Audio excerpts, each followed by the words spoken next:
buttons.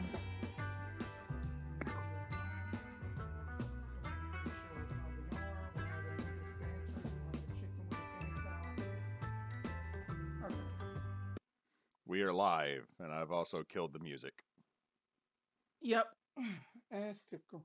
All right, and welcome everybody to Team Bonus Action Thursday Night Game. And my name is Ninjaspence. I will be your keeper tonight, as we will basically be doing a Monster of the Week of the Entity Killer Saga. Yay! And then that, Yay. who do we have? Thank you for that. And then who do we have around the virtual table this time around?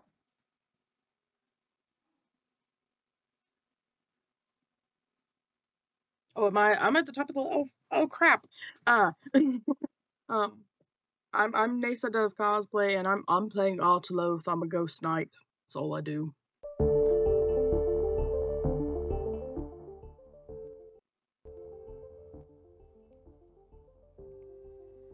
Dale. Sorry, I was getting the background music fired up. My name is Dale, the Chosen, and everybody's favorite little innocent college student in pre-farm. Is he pre-farm? Yep.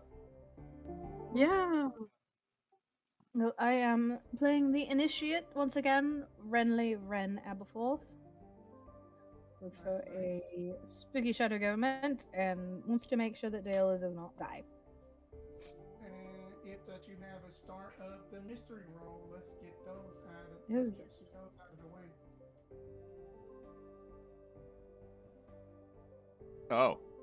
Oh, I gotta roll. I forget this. Yeah. Mm-hmm. Oh no! I gotta roll weird. I've never. Sounds beautiful. What did you get? I got a 2. Mark experience. I rolled a 1. I got Yeah, a 8 that's reduced to a 7. Okay, so that you get a Ooh. vague clue about what is about to happen. Okay, then that we will get to yours in a second. Let me just get my reference sheet pulled up. Okay. So Oh no. So basically that this is the opening that y'all are going to be tested with before your vision.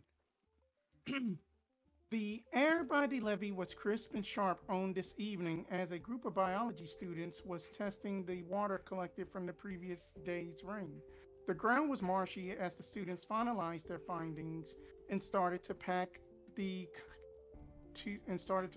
contaminant area. As a student reached for the last sample off of the embankment, a scaly hand grabbed his forearm.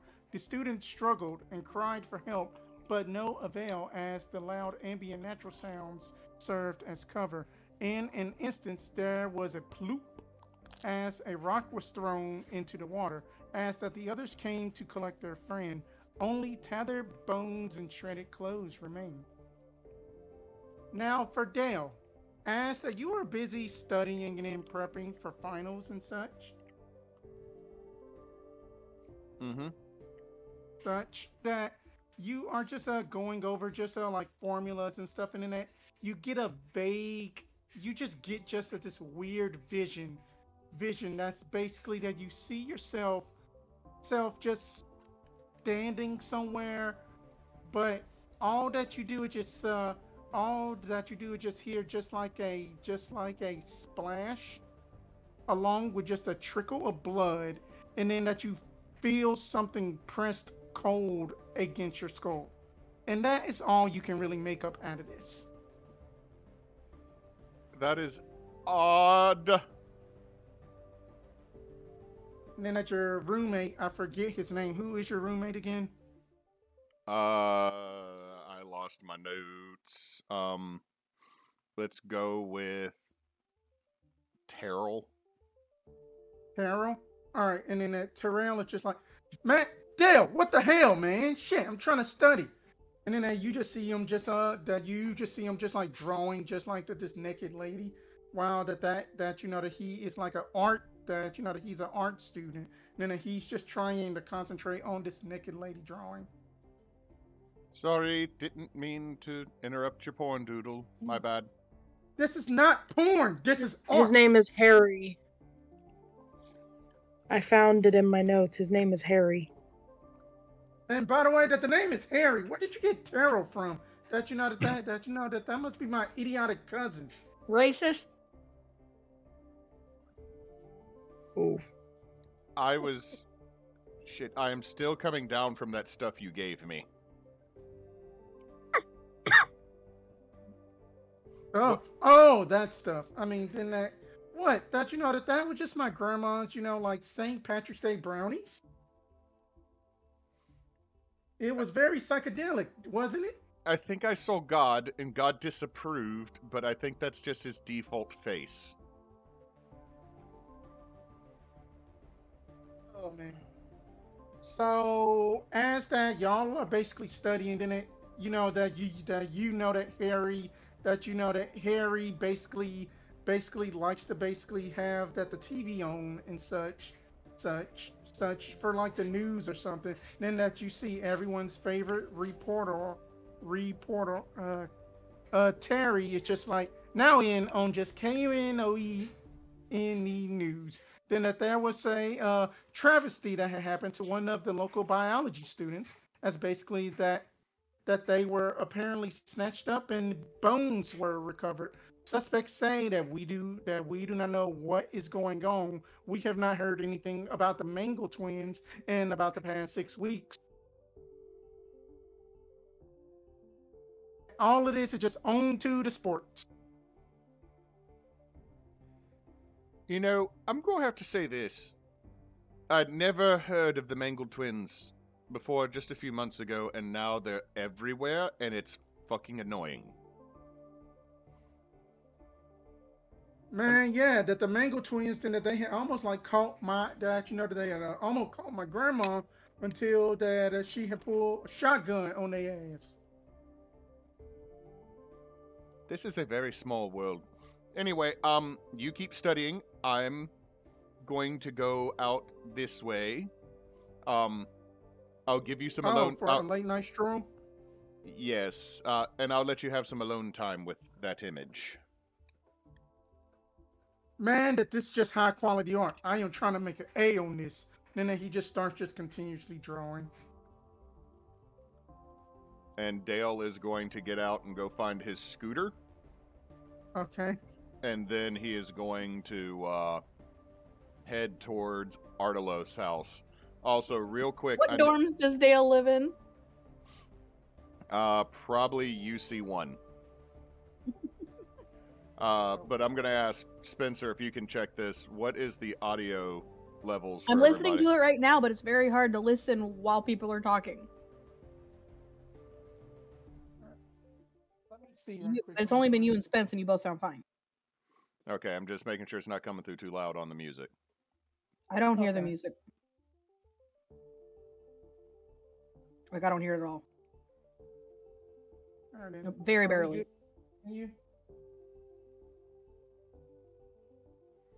Okay, cool. That is what I want. I I'm think sorry. we're all good. Okay, then. So then you are driving there to Arteloth's house, you say? Yes. Okay. So I would say that it's about maybe like 6 p.m., Yeah, 6 p.m. is a good time.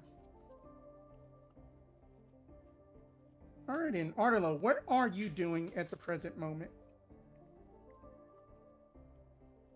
Well, I do recall that that it is getting down to exams for Wensleydale, so I've been trying out a recipe book. Oh, nice. But it hasn't gone well. The scones came out rather like bricks.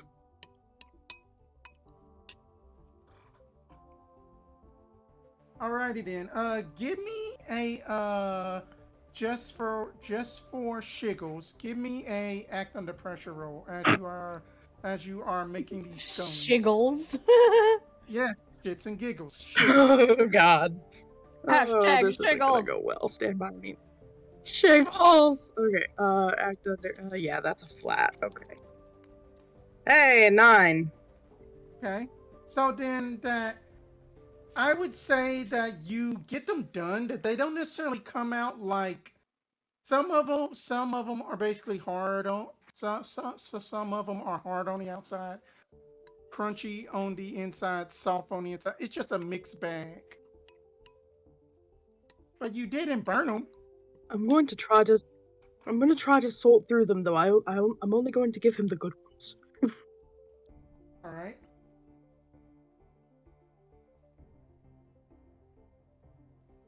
But Alright. beyond that, I probably just have the radio on in the kitchen.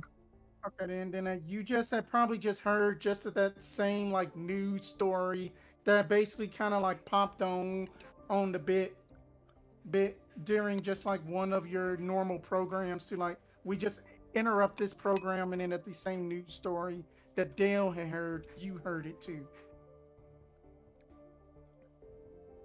Oddly enough, Arteloth is probably going to assume that that's actually an alligator, because alligators are terrifying, and not actually going to think any more about it. Okay, fair enough. That's fair enough. So I would say at about that this time, Dale, you get to that you make it to like the garden district, and how do you approach Arteloth's house? Pulls straight into the driveway. Is carrying a bag of. Has a bag in one hand and a small tray of coffee from Starbucks. Okay. And is just going to go through the front door. All right, then. You hear that the front door open, Arteloth. It's me. It's me. Don't worry. It's me. I knew it was you. You always show up for dinner. I brought stuff this time. Like? Well, and he goes into the kitchen, I'm assuming, and puts down the bag and the tray. I got some coffee, and he's just going to take one of the not-so-good scones and just dunk it straight into the coffee that's closest to him. Wait a second, no. and then start eating it. As soon as you bite into it, your teeth are just it just feels tough. That's why he stuck it in the coffee to soak in some of the coffee before he bites it.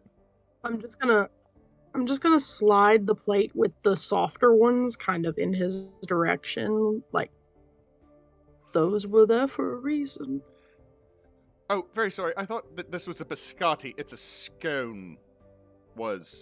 I'm gonna eat it anyway. Yes. Weird stuff in the news. Had a dream connected to it. Also, I needed to leave because my roommate was drawing nudie pictures again. Whatever is the world coming to?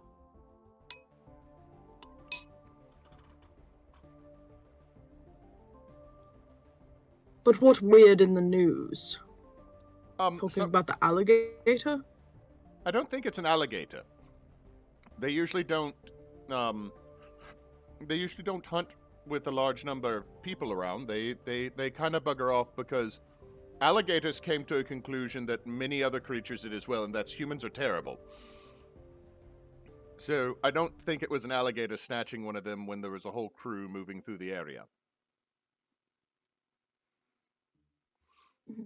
Also, correct me. Definitely sounded like an alligator. Correct me if I'm wrong, DM. The levee is near the garden district, isn't it? Yes. That I would say that what street that did we determine that Arteloth lived on? Arteloth, I'm trying to pull it up on a map right now. Arteloth has a house literally like at the corner of Riverside, and I want to say it's Stubbs. Okay, then. So then that would basically work. So off of the corner of Riverside and Stubbs, that you can clearly see that the levee is on the west side of Arteloth's house, literally. So Literally, it's just Also- a big grassy knoll. Okay, well, no, I'm just saying, like, the specific levee this happened at is that levee, correct? Yes, correct. Okay. Also, it's, like, right over there, and there's people who live here all the time. Alligators are not getting involved with this over here. So, I think it's something weird. Also had a dream. I was on the other side of the levee. The moon was out, and then something cold and, I'm assuming metallic, was pressed into the back of my head.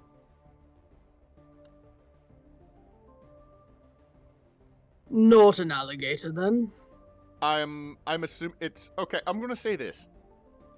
Seems very coincidental. Also, it's Terry.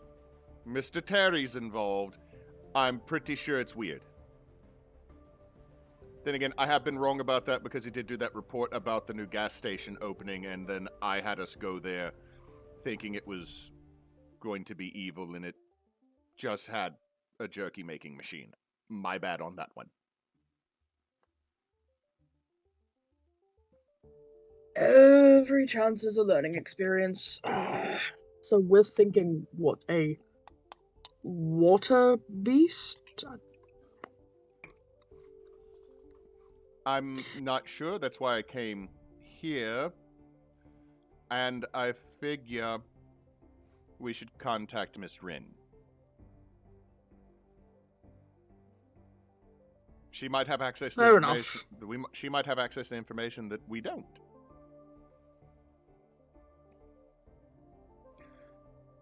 Fair enough. Also, I am wagering that I am still being followed by the FBI for being a smartass to them. And I kind of want to hedge my bets that I have someone backing me up still. I'm sorry, DM, I forgot the splash sound. It's okay. It's noted. Okay, so Rin, on that, basically you're beginning of the mystery roll. Could you read the 6 and below for me again? So On a miss, they ask you to do something bad. ooh, okay. Well, then that before that you get a phone call from Dale that what in the world would Wrenly be doing right now? 1 sec. I need to.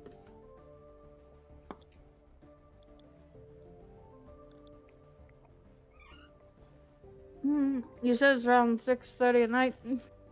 Yeah, it's about 6:30. I don't think I'll be closed by then. What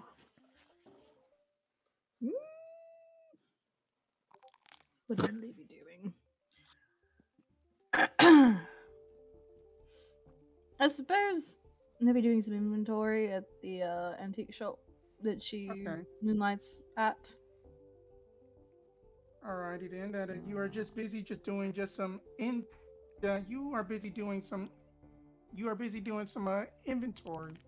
and then that just like out of a pot or something, it comes, it just comes just like a goblin in a sense, just comes out of the pot, and he's just like, Oh God, Miss Aberforth, are you in here? Aberforth, yes, God. Yes, Aberforth. That this is for you. That this is from the organization. Goodbye. And he just goes just back into the pot. Oh, I hate when they send the goblins. And you open up the letter, and then it basically says that, like, basically, dear Miss Aberforth, it just that appears that your recent actions at your previous excursion may have gone a bit south. So we need you to basically injure State Trooper LaRue. And also, she is hiding something underneath that armband. Could you not assault her so we can figure out what is underneath that armband? Thank you, your organization. See, that's not bad. We all want this. The hell? We all want this. The players want this, but do the characters want this? The fishwife must die. What in the what? Attack. I'm assuming assault is in quotation marks. Or don't assault. Yes. That you basically get the idea that your organization wants you to kind of like rough her up and figure out why in the world is she getting involved a little bit more forcefully. So you will be assaulting an officer. Oh, God. Dale's gonna be accessory. She stole Dale's thunder.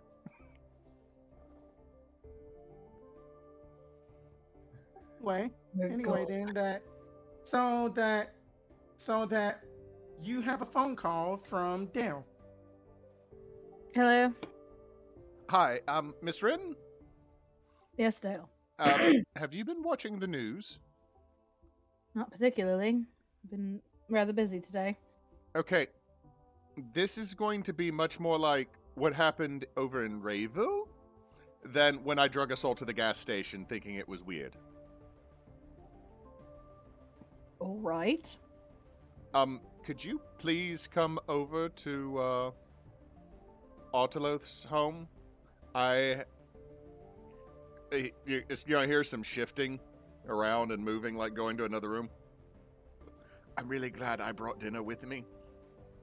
Because he tried to make scones again, and they just didn't. Not all of them turned out. I mean, if it was biscotti, good, but if it's a scone... Well... He's trying, Dale. He does it for you.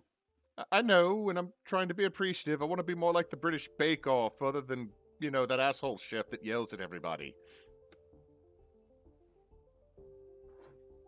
All right, well, let me finish up here, and I'll be there as soon as I can. Okay.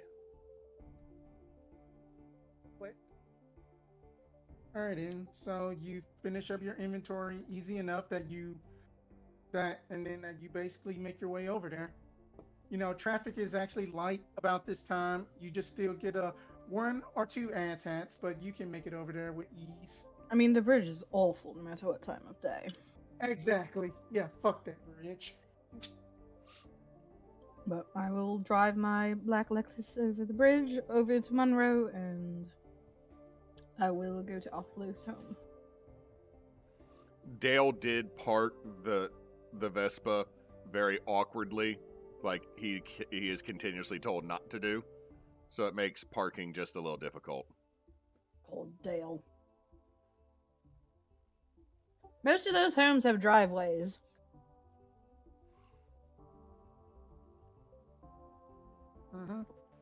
So there's not. I will park the Lexus further down the street if I must, so that I don't hit his bike. No, I'm saying it's possible to get in there, but it's like he always leaves it in this one awkward spot. I park and I go inside. Dale, you need to work on your parking skills. I was trying to do that thing like you see Batman and then Canada from Akira do, with the turn and slide. You drive a Vespa, Dale. You are not Batman. That's true. Both my parents are still alive. Thankfully, they're still alive.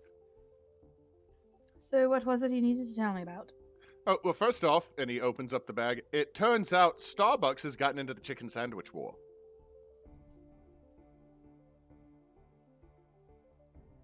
And there is a bag full of Starbucks artisanal chicken sandwiches.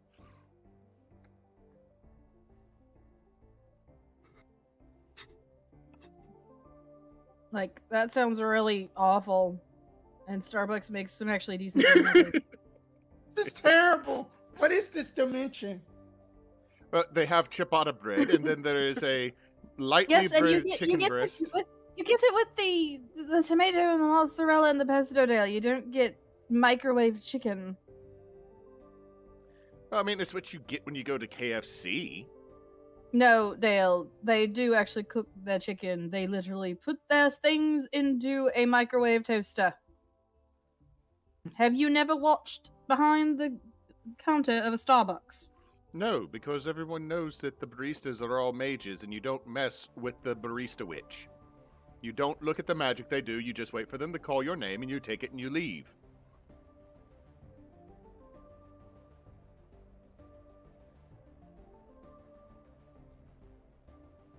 Let's continue the scene.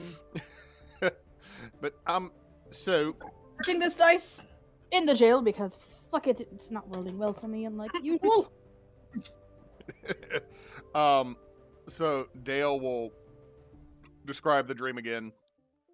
This time not leaving out the drip or the blop. Okay, the bloop. The bloop. And what did you get on your D6?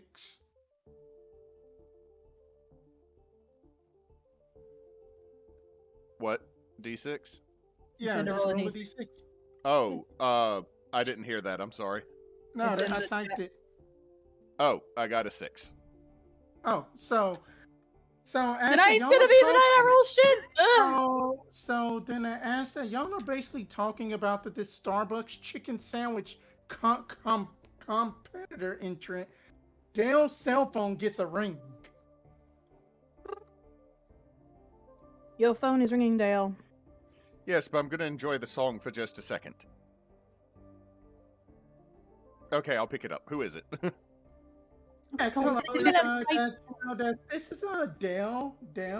That this is Terry Harris. How are you doing today?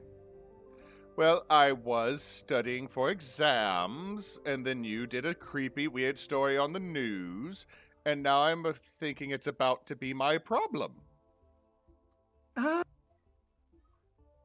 You can say that, but anyway, then that this one happened so recent, so I decided to basically, and then I had decided since then that the hoarfrost hunt did not go off as planned and such.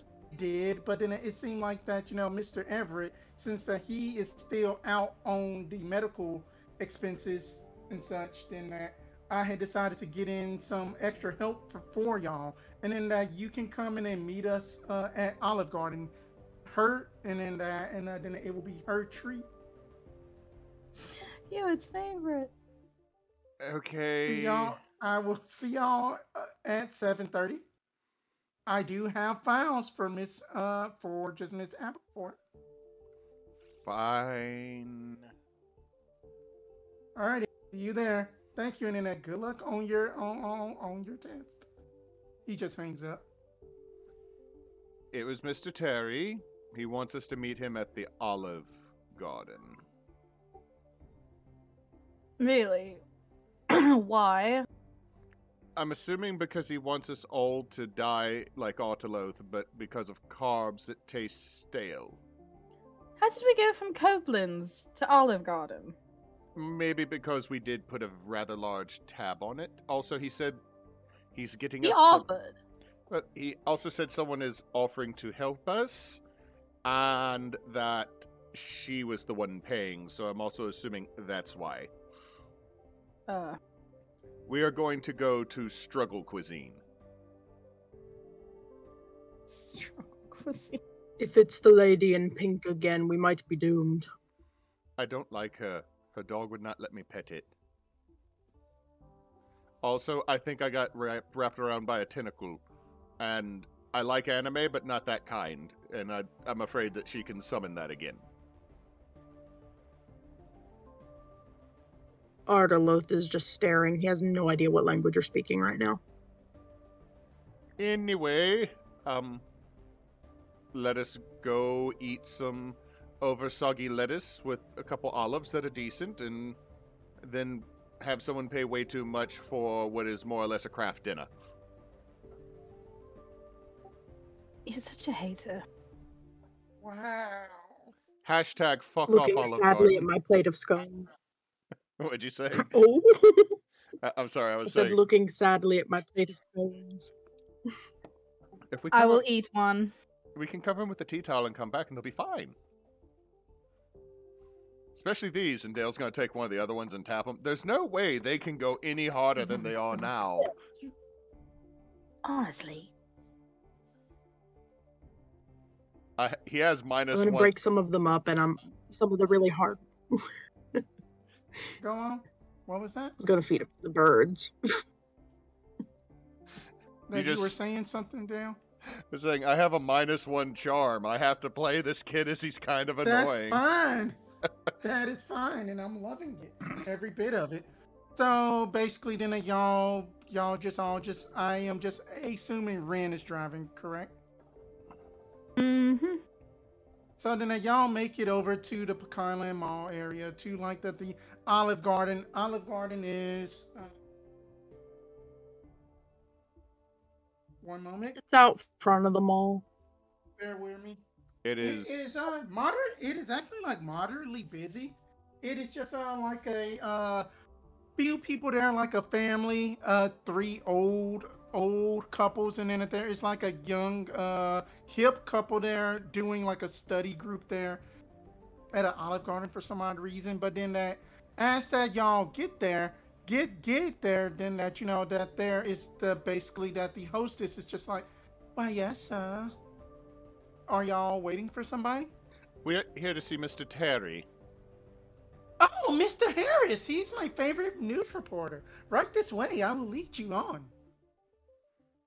And then she's just leading you towards his table. And then as that you see what he already looks like, kind of like athletic, kind of built, like clean cut black dude.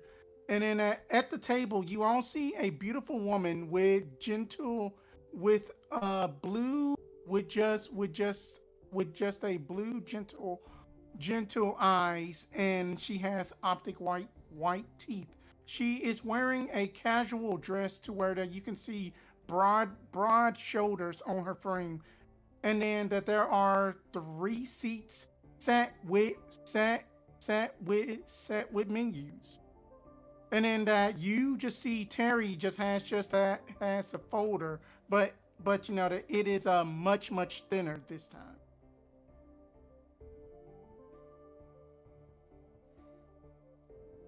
Why yes, come in. Hello everybody. That this is her name is Mary Jail Talon. How are y'all doing today? Good evening, Mr. Harris. Good evening, Sir Arteloth. Oh wait, that was Ren speaking. I'm doing fine. Dale's gonna slowly sit in a chair. All right, then. So then I take it then that you had got my phone call. Well, of course we did.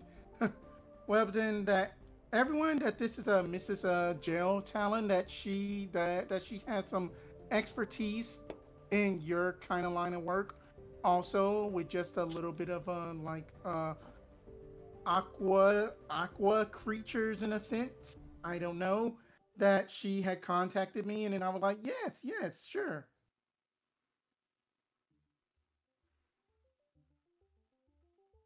Okay. So we're in the slightly busy Olive Garden right now. They are kind of like up in like a ducked off corner, so no one's really listening in. Okay, good.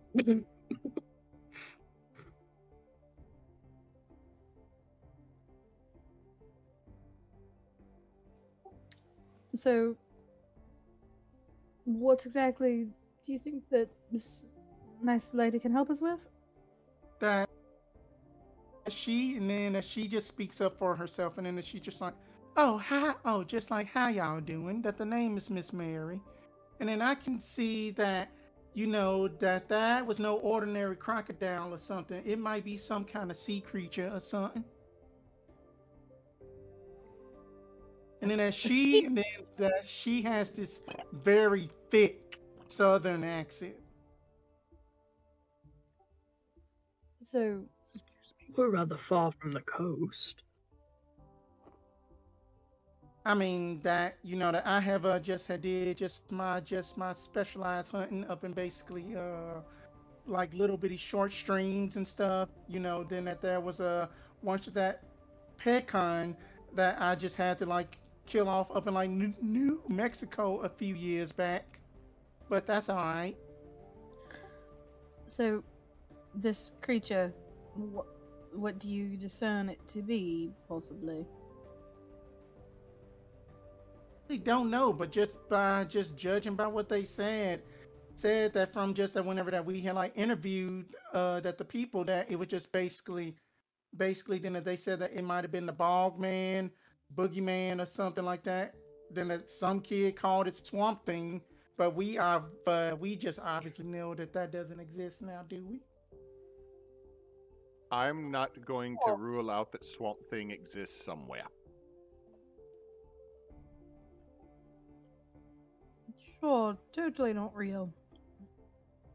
Hmm. I believe he goes by Falk Monster now. let me make sure of something here. We don't think we're dealing with a Rougarou, do we? God no, And then you Oh, all bloody just well see hope just, not. and then you all just see just Terry just like writing down like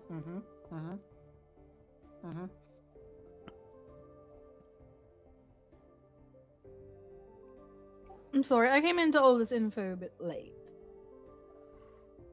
Oh yes, and then here is that the file that if that y'all want to read it over, that's Terry speaking.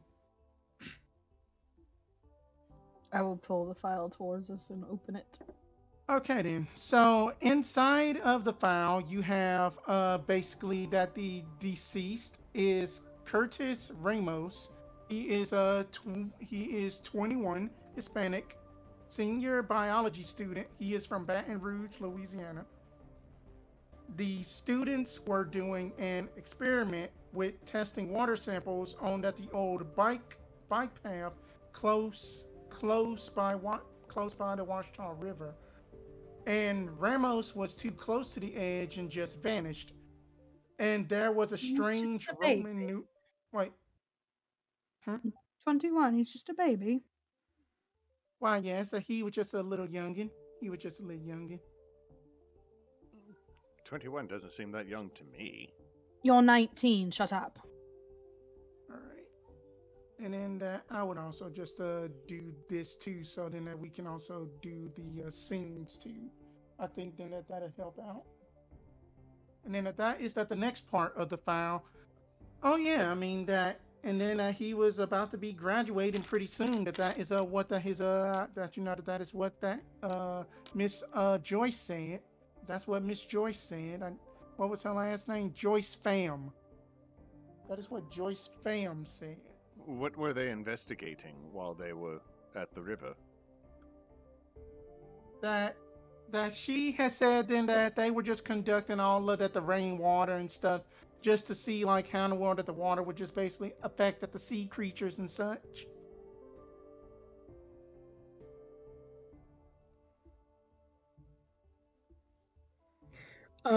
I have a question about the Roman numeral. Was it was it carved into his body, or are we talking about like a note like on paper? That the Roman numeral that they said that it was basically like burned, just like it was kind of like this weird blacky substance that was basically on like his tattered clothes. But that's what they said. Okay.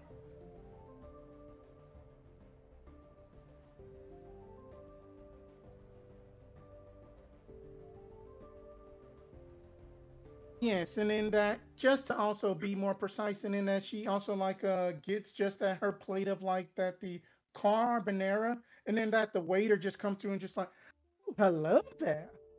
My name is Derek. How are y'all doing? Okay. Then what can I get you fine folks to eat here at the exquisite Olive Garden? I can hear the face that Hewitt's making in the other room.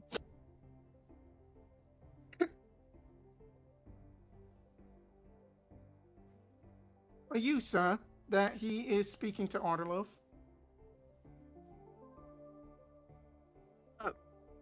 A salad would be fine, thanks. Okay. And what about you, miss? Trying to remember what the hell's on Olive Garden's menu. Pasta. Yeah, they used to have something.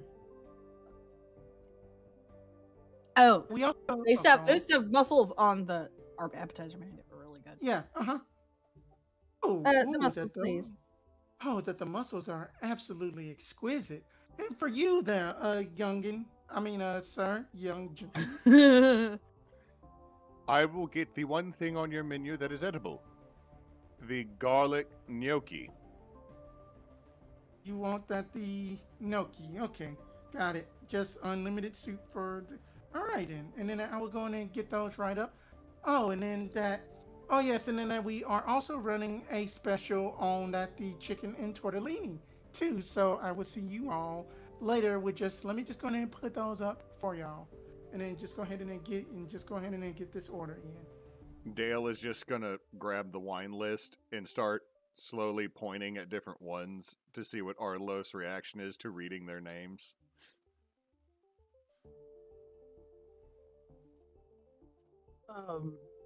What am I supposed to be looking at? I was seeing if you were going to think that this wine was gross, because it is. But you know more about wine than me. So I was going to see if maybe I pointed at one, you'd be like, oh no, not that one. Know that I prefer Scotch. They put ice in the rosé here. Oh, that's just a shame.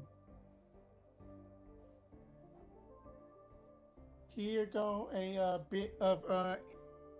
bit more of information, and then here is also another snippet of Terry's report. So y'all can still continue talking to either Terry or else Mary at this point. I'm sorry, I have to Google that word? Okay. What is that? What is that word? That word is not. I'm not. Ostos. What is ostosiology? Ostosiology. Let me see that. Whenever I had looked What it up. is that? Osteology. Oh my god. Let me actually copy it myself. Okay, because osteology is bones. Right. Yeah. Then that is the study of bones. Okay, that's what you wanted? Okay, hang on. Yes. Yes, I misspelled it. My bad. Or else that the spell correct. Okay. Yeah, that's what I wanted. Spelling is hard. I needed to know what we were. I needed to know what we were looking at. It's fine. I got it. We're good. Duly noted. I will spell correct that later. But anyway. All right. So what do y'all need? So what do y'all want? So that what do y'all want to know right now at this point? Is this the first time anything like this has happened at the river? Who are you asking specifically? Just asking it in general. Oh no. That this hasn't happened up in Monroe for quite a while. I mean that that it was just that they tried to do this triathlon thing back in the 90s, and then a woman had got ate up by a gator, but that was about it. Told you it was gators. It's not gators. They're not going to be right here where there's so much traffic and people. Now, if it was... Explain the woman from the 90s. I can't explain anything about the 90s. I've seen the pictures from when I was yet but a little child, and I don't wish to understand or know more about them.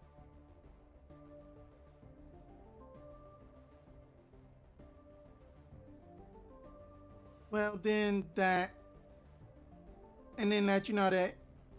Terry is just like, oh well, then look at the time. Well, then that I do thank you, Miss Jail Talon, and then that you find folks for just that the conversation and stuff, and then Miss Aberforth, you can keep just the file this on it. I don't need that back. And then that is so recent. Our team will be doing a follow-up report in the morning, and then that the state trooper, she will be there, and then I have to go in and prepare for the 10 o'clock news. And then I ask that he just basically leaves, and then that Mary just like looks at you all, and then that that just basically a busboy just comes around and he just drops like all of the plates as that he just like looks at her, that he's just like oversmitten with just like romanticism or something. Who knows? He just is very clumsy. Who knows? Or busboy. That is so bad. I hear they take it out of their pay.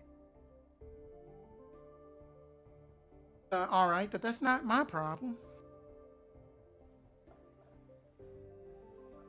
So then I expect to see you fine folks early up in the morning, or else that y'all gonna do some a little bit of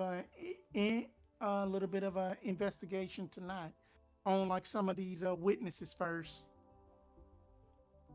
A question for you, Mary. Yes. How did you get into all of the paranormal-ish? I mean that that my family that they was just hunting down by just some just some mermen off of the coast of Florida, and then that basically that that I had been backstabbed a few times by the sailors that I was with, and basically then that I basically had to fend for myself, and then I've been hunting them down, and then that I would also be part of the Mirage Manor. Then that is a group that just basically deals with just like all of the paranormal X-File shit around.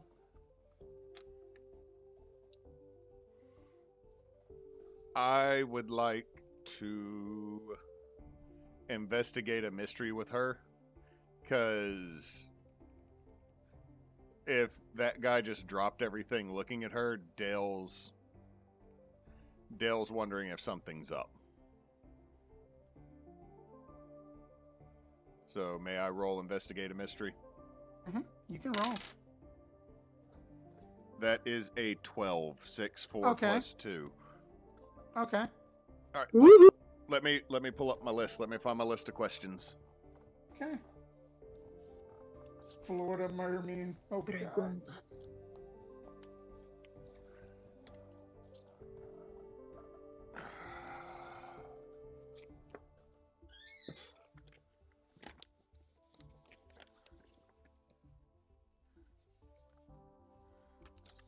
Doopity.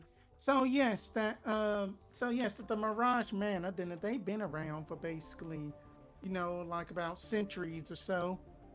Then they are just actually then they are actually more so of a recent group, actually. About 20 years or so.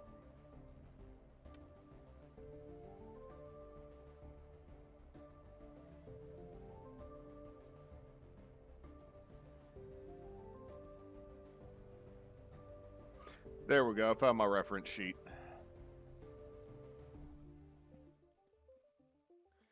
Okay. So with a 10, I get to hold 2 on investigative mystery, right? Okay. Right. First thing Dale's gonna do is what's being concealed here. This point, I would say that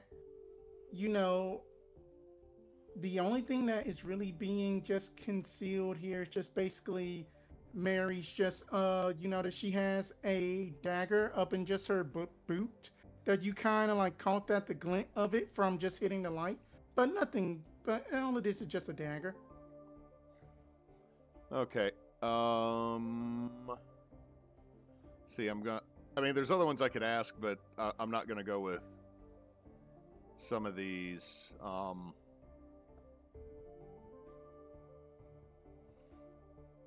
So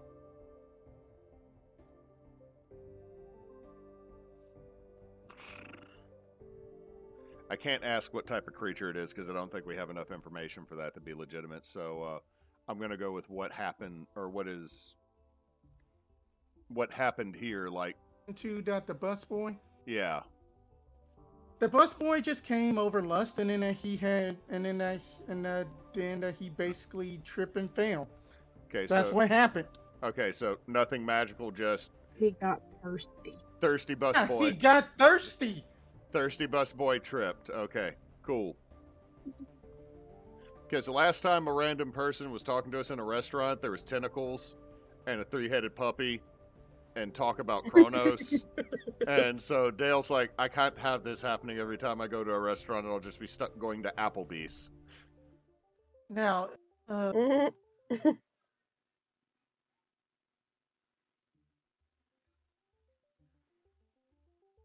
so do anybody else want to ask anything to Miss Mary or anything about the hunt or anything so far? I'll be right back. Okay. How long have you been in Monroe? Been up in Monroe for about let's see, about 3 years so far. Then that, you know, that it's just that a damn shame that they had got rid of the damn pool for just a damn event space so that I can go practice my laps for without the student discount. Instead, I got to basically go all the way to West Monroe to use the wellness center.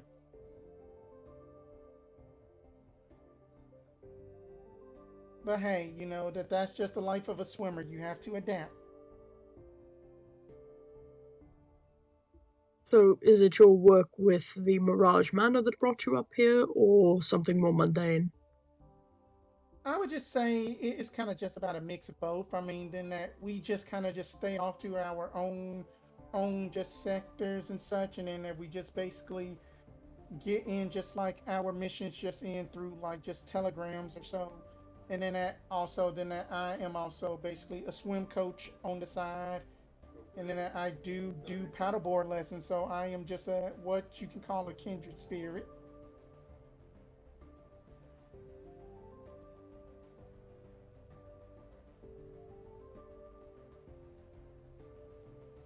I'm good with that. I'm looking over Ren's shoulder at the file. All right, so what do y'all want to know about the file exactly? That there are some contact numbers. The only... Go on. I was just gonna say the only other name you gave us aside from the actual deceased is a Joyce Pham, Yes, but I don't correct. think I caught what she was. Oh, okay. Then that Joyce Pham is a mid-30s marine biology professor at ULM. Okay, so she's like the professor for the group. Like she would have been like the group sponsor for the. Okay. Was she there? Yes, correct. Yeah, that she was there. Yeah, that she was there.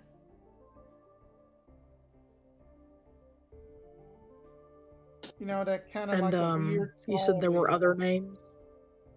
Yes. That the other names would be. That the other names would be Vicky Blair, and that was a student, and then that there is a little note beside it that's like supposedly Ramos's baby mama, and then that there is a Blair, and then that there is a Blair Baxton, like just like hot South African boy or something like that. Hot South African boy. And wow. That is how you spell their names. Okay. And then she is just gonna be like, well, then it was just mighty fine, just a meeting that you folks, and then I just gotta go in and get prepared for tomorrow. You know, just in case if we are going up against something, I gotta make sure that I got all of the tools ready. So then that this will be a good night for y'all, and then that she basically just like leaves $200 on the table and just like leaves. And then that y'all are sitting by the window so that you can see her. So then that you can see her driving a where is it? That you can all see her driving a Jeep G-Wagon that has a crimson red color to it as she just pulls out of the Olive Garden parking lot.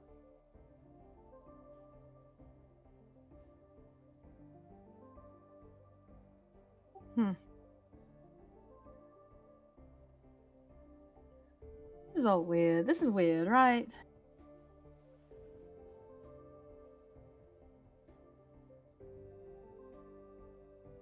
I mean, it's not normal. But what Yeah. what we do is. Good point.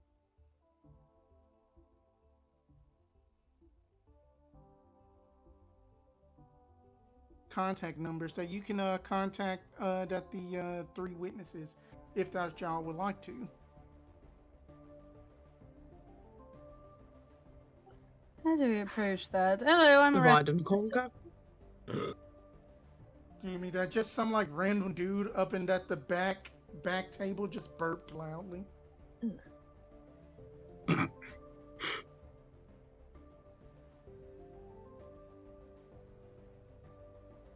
So who do y'all want to call first?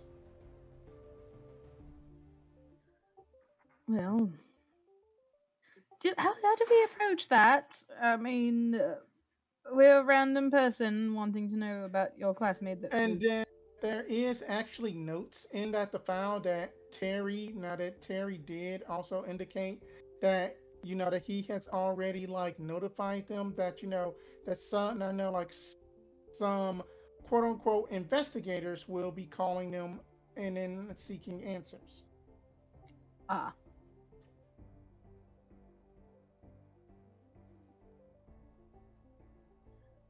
Well, perhaps we should leave. We should go back to Arteloth before we start calling anyone.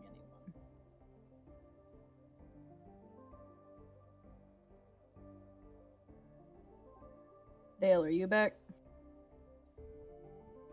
He's still dealing with the child. All right. So at this point, then that we can just say then that you all just basically had y'all had just basically just like got your food to go or whatever. Then that the $200 was left there that they had paid for the meal. Then that y'all are back at Arteloth's making phone calls while Dale was grumbling about his Olive Garden. Let's see. Which one was the professor? Joyce Pham was the professor. Joyce Pham.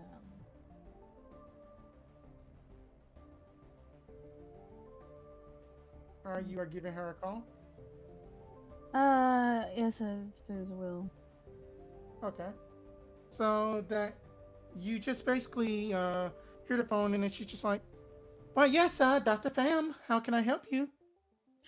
Yes, Dr. Pham. I'm calling in regards to the incident that happened by the Washita River. Oh, that Mr. Harris did say that some investigators to be calling me. I hope that we didn't do anything illegal of that nature, that we were just doing my final exam project. Oh, no, nothing under my jurisdiction, of course. A bit of oh, thank God. Special relations agent. Can you relate to me exactly what happened down by the river? Oh, then we were just running just some tests on just that, that the water pH filtration, just to see that if this would be suitable enough for just like that anything to be like living up in the waters and such. And just Curtis, that he was just basically standing a little bit too close as that we were cleaning up. All of our backs were turned, and then that we had just heard just a sploosh, but then that we didn't really hear him scream or anything, other than because that the birds had just were just like flying over, and then that the next thing we know is we just see just his bones and his clothes. And then that there was this weird, strange Roman numeral V. I don't know what's going on. So there was no signs of a struggle. There was a splash. He was gone, and then that instantly his remains were back on top. Yes.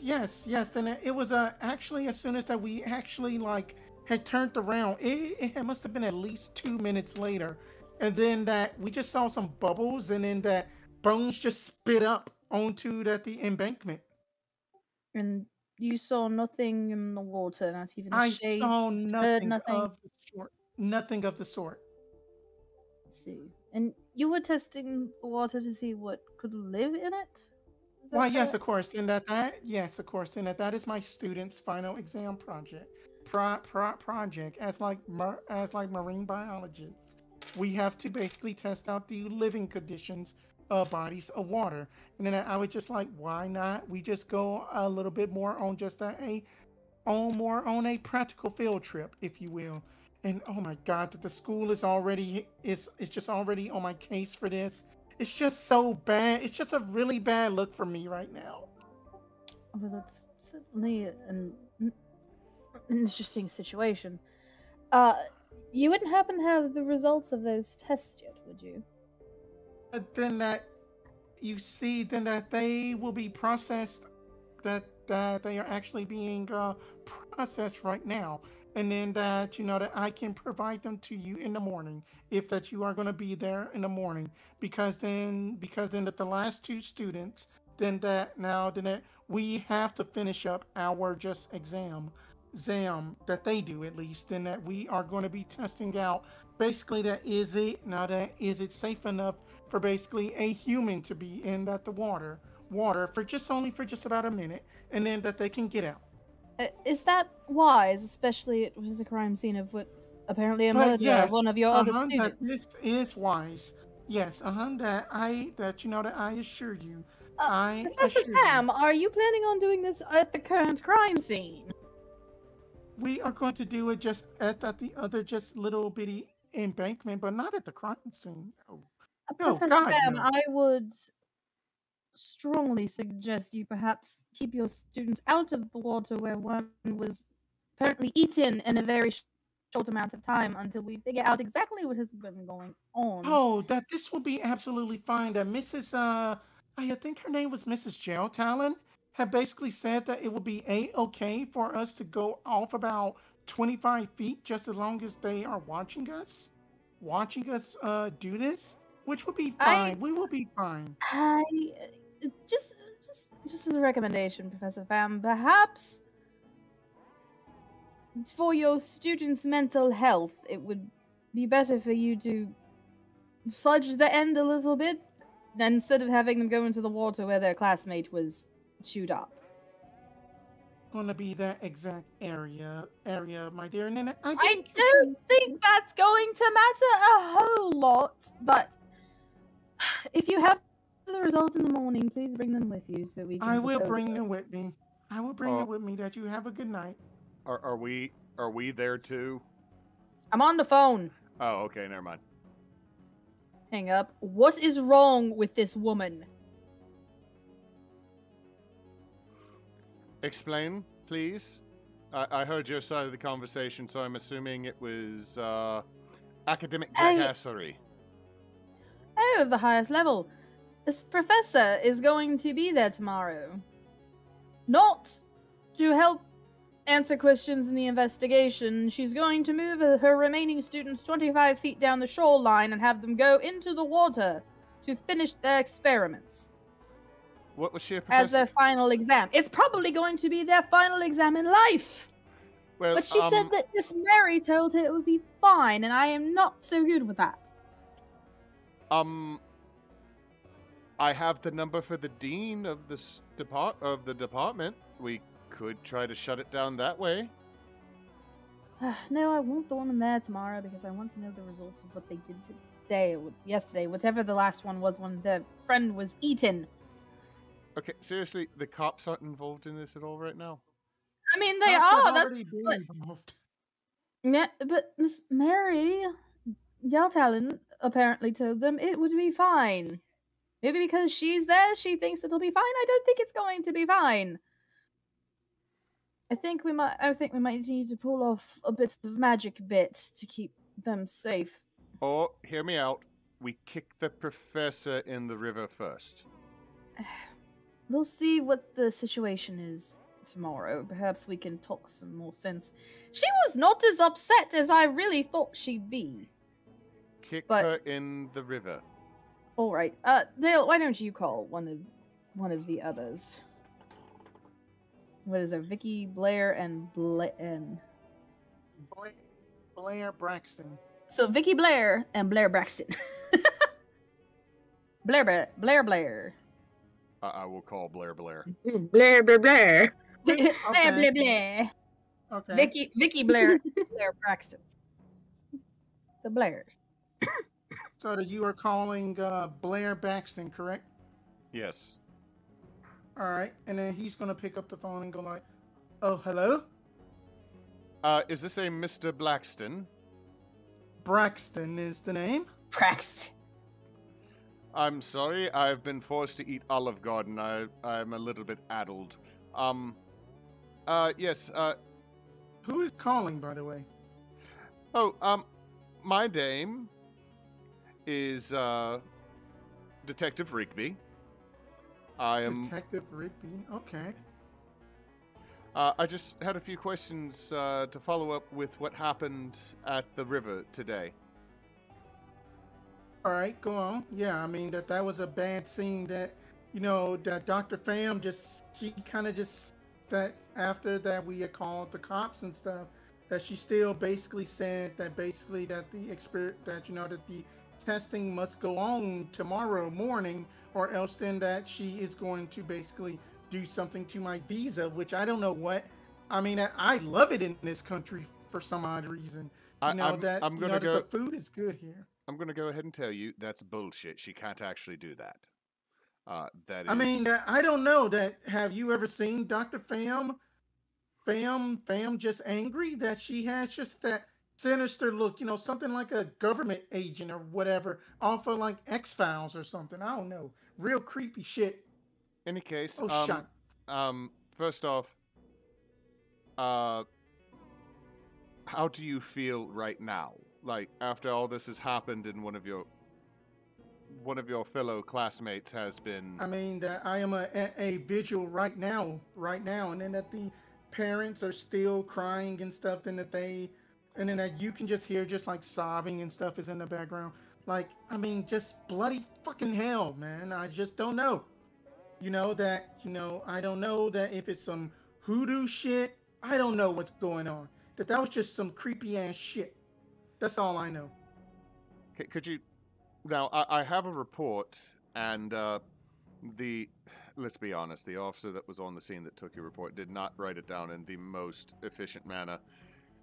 He says, was a blender of barf and bone. I'm not getting a clear description here. Could you please tell me what you observed when Mr. Carlos... What I had observed was just like Ramos's bones. His bones were basically there. With just that his shirt and stuff. And then that, that his nice pair of Jordans, by the way, but then that they were just torn to shreds. I mean, I don't know why in the world that why that the Americans are just into, are just, that they are just into trainers so just avidly, but then that there was something odd that, that there was this strange V just while that the officers wasn't just looking, that I wanted to kind of touch it a little bit. It felt kind of inky. That this is important. That you sound about the same age as me. So then that you need to listen to this so-called detective. So anyway, then that, that the substance was kind of inky almost, but it was just this weird shaped numeral V with just some tendrils on just its clothes. Wait, that, I am sorry, man. I gotta go. That the Ramoses want me to give out final statements about Curtis. I gotta go. And then he just hangs up on you. Okay, Blair is at a wake or vigil for Carlos. Wait, how long ago did this happen? Now that this had happened yesterday morning. That was fast. Any case, he's afraid the professor's going to try to get him deported if he doesn't show up tomorrow and do what she's asking. What the hell? He's here as a student. She can't deport him. Oh, no, I know that very well. I had one professor threaten to do that to me. And then I went to the dean, and now that professor doesn't get to teach for a year. Perhaps have the dean's number in your phone, Dale, because this is very odd. Who wants to call Miss Vicky Blair? Arteloth? Well, I've already. I already. I have a question first. Go ahead. Sorry. Is there a picture of the suspicious goopy Roman numeral V in the file? Sure, it is Killer Tails logo. That V. But I will pull it up again. The very familiar V that we saw before. Yeah, because that's what I was saying. Is it if it's got the same like veiny, tendrily whatever's going on, it's the same damn thing. Mm-hmm.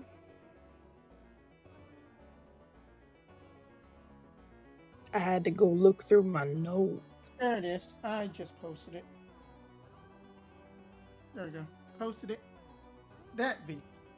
The all V we know and love. Okay. Okay.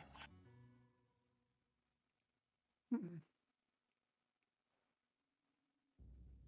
Yeah, I can make an attempt to call the third witness. Okay. All right then. So who is that? That is Vicky Blair. Okay. Well, actually, so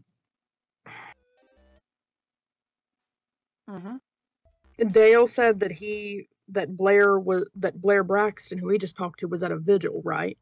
Yes. Yes, I'm actually correct. not. I don't want to call her right away. I don't want to call Vicky right away. Okay. That's fair enough. Like, I want to give it a couple hours, like, but then it'd be late. So, like, I'll just wake up early and call in the morning. Wake up. I don't even sleep. What am I talking about? I mean, that. So, what do y'all want to do up in this 2 hours with all of the information presented so far?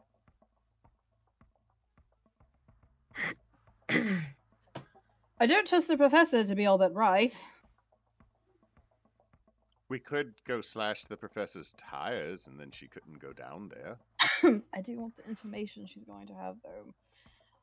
Obviously, this is connected to some other weird shit we've been connected to before with the V. I think that Dale should probably get a message to someone in authority at the university to attempt to put a stop to the professor's ill-considered attempts to take the students back out there. That this whole like grapevine of like students rumor mill, Dale, that you have been hearing like some odd, just suspicious rumors about that, that somebody has been threatening like deans and stuff with their jobs and stuff if then that they don't let them do anything or anything like that. But it has all been unconfirmed at this point. It's just been rumors.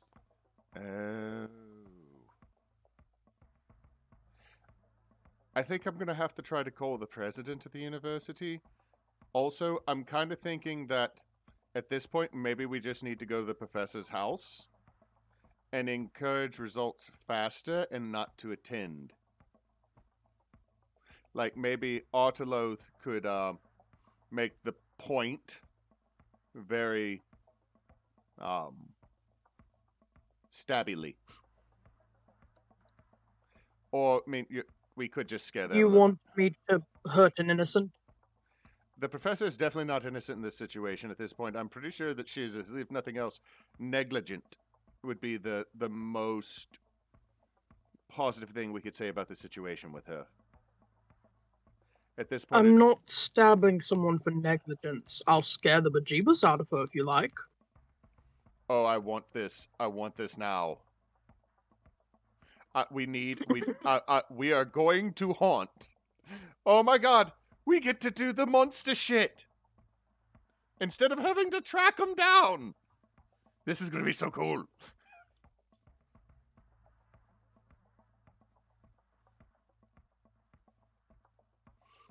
But know where Professor Pham lives? Like, I mean, do we have that information? No, you do not have that information. I was going to say, you're not going to pull a Christmas Carol on her, are you? Why not? I never could have any fun. This is a valid point. Dale, why are you excited about this? You are not a ghost. You don't get to haunt anyone. No, but it's kind of funny as well. Hello, Ebenezer asshole. You're trying to do science that harms your students. Now I'm here to Ebenezer haunt asshole. you. It'd be Dale, did you get a phone call? I am the ghost of the river you have offended. River Ghost. Did you get a phone call? My phone's ringing. Who's on the ID for the phone? That the ID just say A. Johnson. You know this as just a senior, kind of like tenured English. That he is a senior tenured English professor. That you actually have heard legends and stuff of this professor. Of that he does the paranormal, if you will. Oh, I'm getting a call from Professor Avery. And just click, hello. Why, yes, close. Oh, Dale. Oh, man, it has been a long time. How in the world you been today? Very well, other than, we have an asshat professor at the university, and I know that does not narrow it down. Oh, that you mean Joyce fam? You know. Shit, yes, it did narrow it down. Then that's what I was just calling about, because then that, basically that I had some of my buddies here do like a little premonition, and I'm like, oh shit, Dale is involved. So I decided to kind of see what I can try to lend my hand on. So then y'all are investigating that Ramos case, right? Yes. Well, as that, that I had retired from like paranormal activity long time ago. Then that, that used to run about. But anyway, then that even though then that I am just serving our anime club and such, that they are busy watching like a Demon Slayer, very good, new age anime. But yeah, so what do you need to know? You get to ask any question from basically read a bad situation and investigate a mystery. Shit, I really wish you'd be like, where does Professor Pham live? I cannot disclose that information. That's a coworker. Even that, I gotta uphold some standards of just integrity. Can you at least tell me what Professor Pham's car looks like? Just about any other car around here. That's the same damn car around Monroe. Shit. It's a PT Cruiser. Okay, so you said any question from Investigate a Mystery and read a bad situation? Yes, 3. You get 3. Okay, what is the best way to protect the victims? Keep them away from the water. Okay. Do you happen to just have an inkling maybe about what type of creature we're about to deal with? Well, I don't know. Just judging by, let's see, then at one of his that one of my one of my constituents was about to take up Mr. Harris on his offer, but it just seemed like that's something that some new age hunters can take care of. I don't know. It might be something. It might be something related to like it seems like a crocodile with a squid, the squidodile. I don't know. Must be some new thing somebody came up with. The squidodile.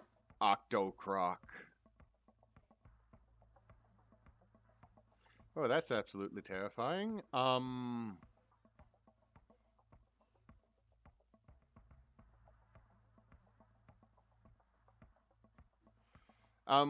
Okay. The rest of these, I'm pretty sure we already know the answer to. Are there any dangers we haven't noticed yet? Like, do we really need to watch out for the professor? In that, let me see here. Let me just pull up that the old interwebs. Hold up. Gotta use some of my little magic. Get up in the dark web a little bit. Oh. Oh my god. Professor Avery became a technomancer.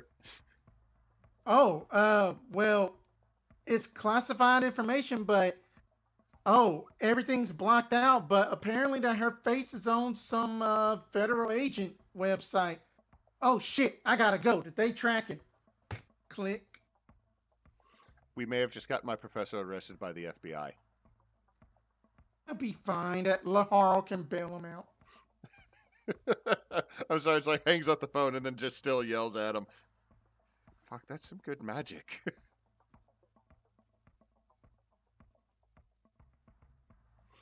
So, Professor Avery said we need to keep an eye out for the professor. She is on an FBI wanted list. And, he mentioned a squidodile. I'm sorry, what? Part squid, part crocodile. I would have gone with octocroc, but squidodile still does not sound... It sounds very unpleasant. You can't. Are you going to try to Google what this thing looks like? No. No, I'm pretty sure my brain has already informed me of the terror that is a alligator-squid combo. And I don't need that. I don't need to give that any free rent in my headspace. Hey, tell everybody good night. Good night. Good night. Good night, Chaos Muffin. Night, kiddo. Good night. No, he is going to bed. Yeah.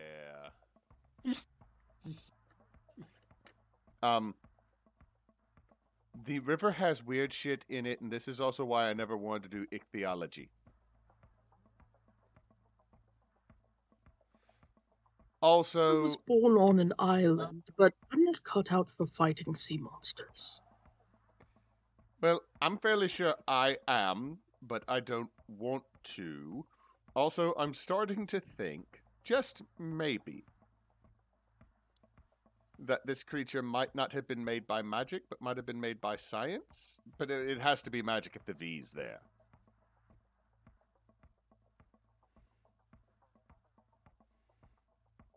You think they're blending science and magic? Well, maybe. I don't know how it works. I know how to count pills and prescribe people penicillin. And I'm super good at math. Unless you ask me right now, then I will probably just collapse.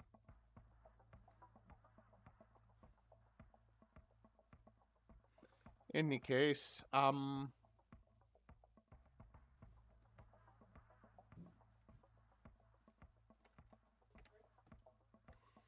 so we're going to need to act, I think, because we do not need to let anyone else near that river right now.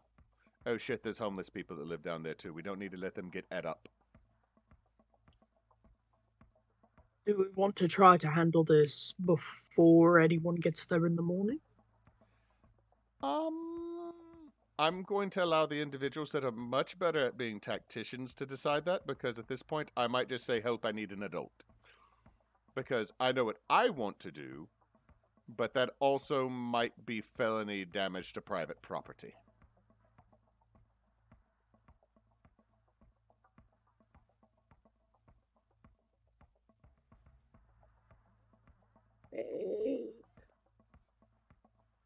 Well, there was a vehicle spying on our house just now. Wager on if it's the FBI? Might have been a Jeep. Moved too quickly. So, I mean, I'm really going to leave it up to you and Miss Rin if we go out tonight. I'm fine with that. But, I don't know. I mean, it happened in the morning, so it can't be like a were-octo-squid or squidodile. Oh God, no, that is that doesn't need to live in my head. It's not so much. It's not so much that it might be out. Like, I just think it might be better to attempt to take care of this before there's a lot of potential collateral damage with the potential student body, professorials, police officers, etc., etc.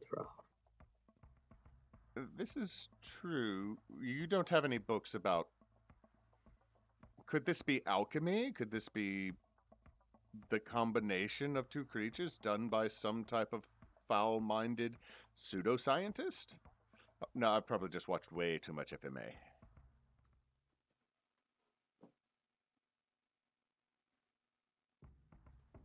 To find anything in the library?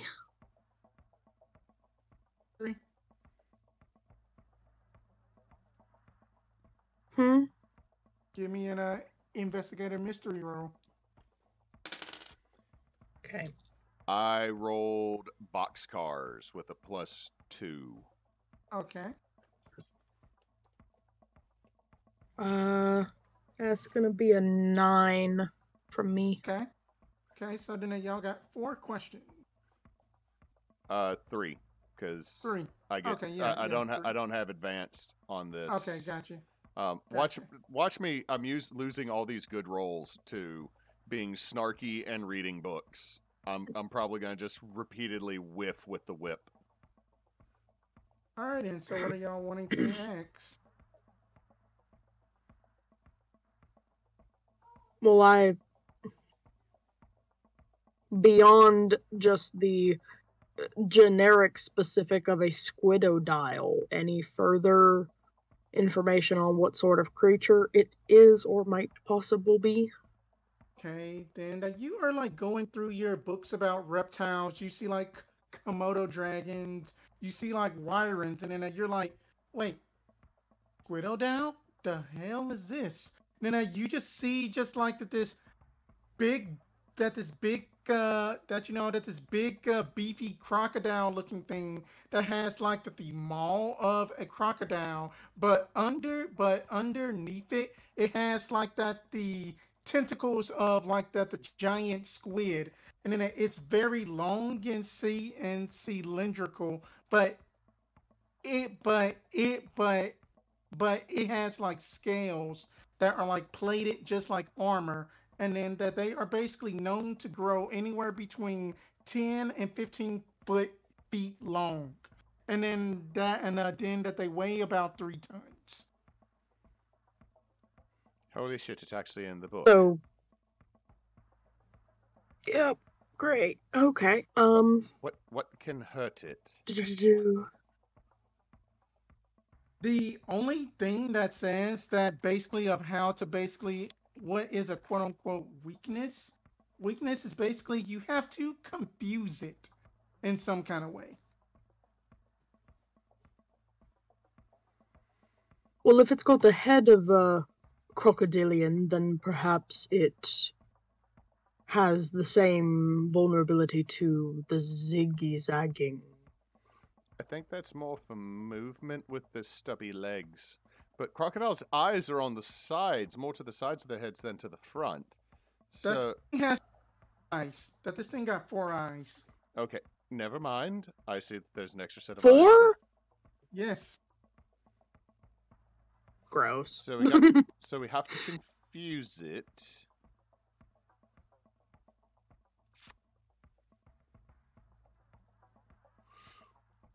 I guess our last one is Also, okay. About it's also rough skin as well. It does have very rough skin.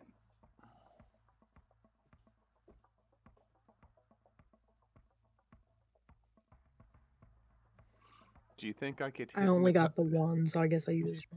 I guess what can it do other than like I'm assuming those tentacles are bad and the mouth is bad. That the squidodile likes to basically sneak up on its prey. If there is little bits of blood in the water, it will basically search it out, and then it will normally just basically use its camouflage to sneak up as close as it can, and then that it can either grab just based on its claw, or else at one of its tendrils for long range, and then just snatch up the prey under now they're like underneath the water and just go like and then just spit it out whatever it just consumed. It would just do like a Dr. Zoidberg on basically whatever it is consuming and spit it out. I don't like this thing. Ambush predator need to confuse it. Perhaps we- having the extraneous bodies might actually be a good distraction then. Yes, I'm still going to opt on no. Do we have a strobe?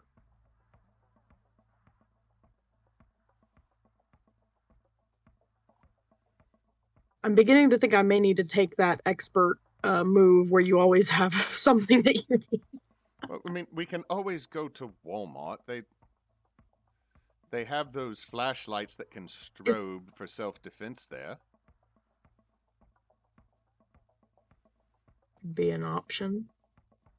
Also, if we have a boombox that plays a very annoying song and we start strobing lights, we will probably confuse the hell out of it. I do have a radio in the kitchen. Good, we can just put it on any pop station. It's going to play garbage.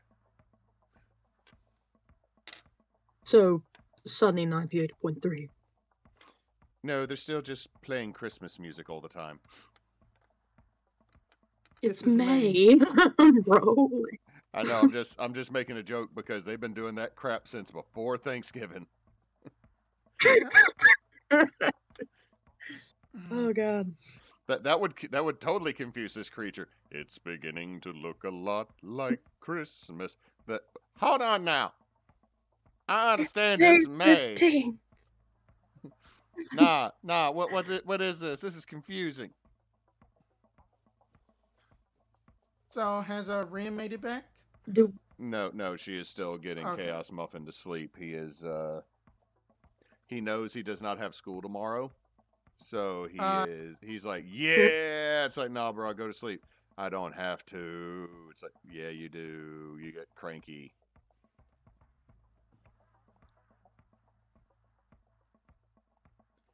So I still say we need to do like a Google search and try to find I'm invested in going to spook Professor Pham now.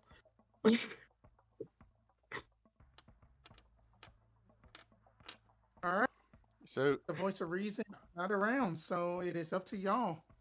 Okay, well, Rin is not here right now to tell us no. I'm a Google. Alrighty then, give me a if you're going to look this up, I would say give me just give me a straight sharp roll. See if that you can get this right. That is a 6 + 2 + 2, 10. Wait, what is the extra plus from? Huh? Well, I rolled a 6 and I rolled a 2, and then I have a plus 2. Oh, okay, gotcha. Okay, so then you basically like go on like the Facebook profile page. For some odd reason, she still has it, and then you can easily like see her last known location. Was just she lives in like the what is that? She lives out close by Swartz. We will go with that. Okay, so found a house. I'm good with it. I think this is what we do. Also, I know she's on a FBI watch list. Do you think that really angry lady that didn't like me last time because she's a hater and we did her job for her, do you think they listen in on my phone calls?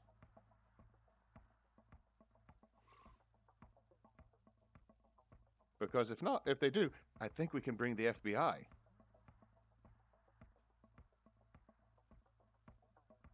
We want to, though. Okay, no, we won't bring in the FBI. They don't get to have fun with us. All right, so I take it then y'all are taking the not really a watch list. It was an agent file. Yes, that everything was blacked out, like classified stuff like that. All that Professor Avery was just really able to discern was just a photo, and that was it. Okay, so Okay. we'll take the Vespa out. I'm gonna make a bunch of flat tires, and you go spooky. And then This is what y'all are doing. I agree with this. and then Yes. and then we ride away. Okay, then. So I would say then that it takes y'all about 30 minutes because it's a Vespa going down 80. Just. Can we say that I like pokeballed into the whip temporarily? Like, I mean, it's not really Sure. like an official move, but like Yeah. that way I'm not God, having to that actually I ride on the oh back my of this God, Vespa because oh that just seems goodness. bad. So then you just basically that y'all pull up to the address of this immaculate looking nice like manor looking house. It is bigger than Arteloth's house even. I I I feel offended. I am going to destroy the shrubberies while we're here as well. Alrighty then. So then you do see like a vehicle outside. That it is a like a 2012. I am not going to diss a Toyota Camry because I drive one. It's going to be it is going to be a Ford Taurus. Yeah. Let's go Oh with god, that. you know what? Let's just say it's a Ford Fiesta. Sure, it's a Ford Fiesta. And then Okay, so are any of the sorry. Go on. Are any of the windows lit? What time of night is it? All that kind of goodish. I would say that it's about like 9:30, 10 o'clock, and then that y'all basically y'all just see like a what appears to be like a den light on, but then that this isn't like no big house that has a lot of windows. Everything has curtains on it, and then that she does have a two-door garage, so do keep that in mind. Okay. All right. I'm going to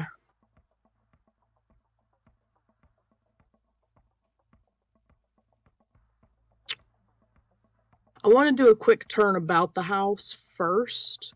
Okay. Just like kind of trying to I'm looking for any obvious, or I mean it wouldn't be obvious, but I'm specifically looking for any like alarm system, anything like that. Okay, give me a first.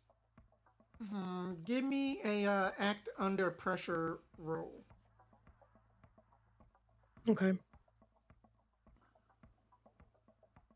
That's gonna be an experience. No. Oh. As that you are going about looking at this place, you feel, because you are a ghost, correct? That you feel like that there's Yes. something preventing you from phasing into the house, actually. Like you hit this wall hard, and I mean hard enough to almost cause harm to you. And then She it salted kinda the hurts. She salted the perimeter? Fuck. Mhm. Damn it. Let me go check the garage, because the garage would be harder to salt because of all the in and out. Okay, then that I would say that you basically can possibly get in there, but it is a way that you gotta force yourself, that there was like a one just little gap just in between the double doors that she did not hit. Okay, but I could get in. Okay.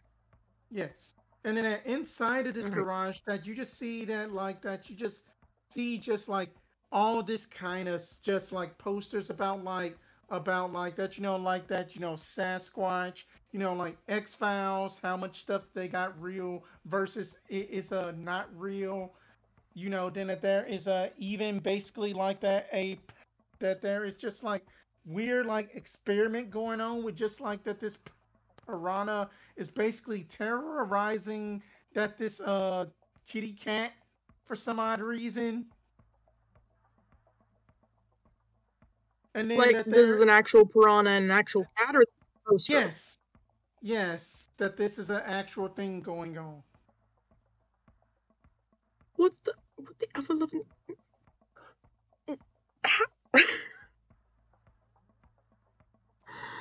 You do I see would something like that to find a oh, drain go on. pipe on the fish tank. I want to drain the fish tank. That you can easily get Mean that enough. piranha. You can easily get that enough. Then at the piranha go just like the fish death sound like. Excellent. Good. Okay. Now the cat is safe. Moving on. Right. And then that as that you are looking around that, I would say that you kind of see something that kind of catches your eye, and then that you do notice that she does have about another vehicle inside of the garage too. And then it is kind of like a Okay. nice looking like Aston Martin type supercar almost. Oh God, I love Aston Martins. Too bad we have to destroy it. That's one of the vehicles. All Well, right, and so enough distractions though. I need to actually get into the house itself. Like I'm still in the garage. okay, then you can easily enough get into the house now that you had passed through the Okay. first line of defense. See, while Okay. Arteloth is doing Good. that, Dale is going to look at the one vehicle he can see Mm-hmm. and try to figure out if that thing's got a car alarm on it. Give me a sharp. 9. Okay. Let's see. 9?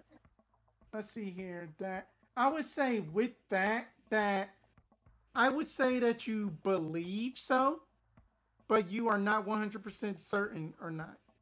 But you are on the fence that you just assume it is. Dale's going to keep an eye on it.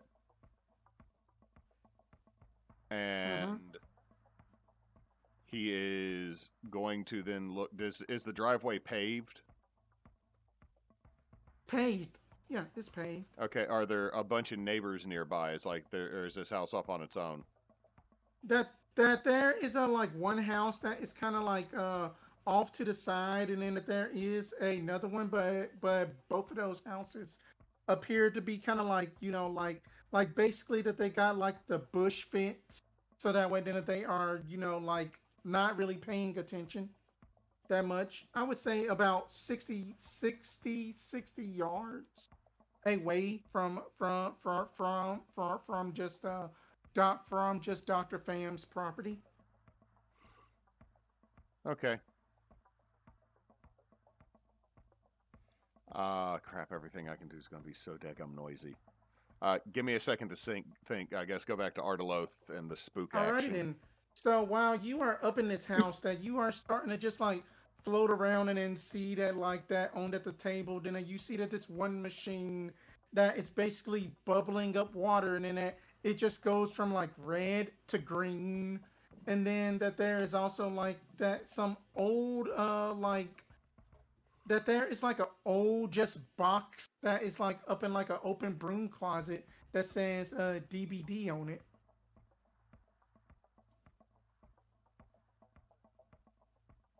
Really? Oh no. But it Yeah. but Okay. then that that there is actually one note about that box does say DBD, but then there's like a big like stamp on it that just says like rejected, circle X, that the whole no sign or whatever it is.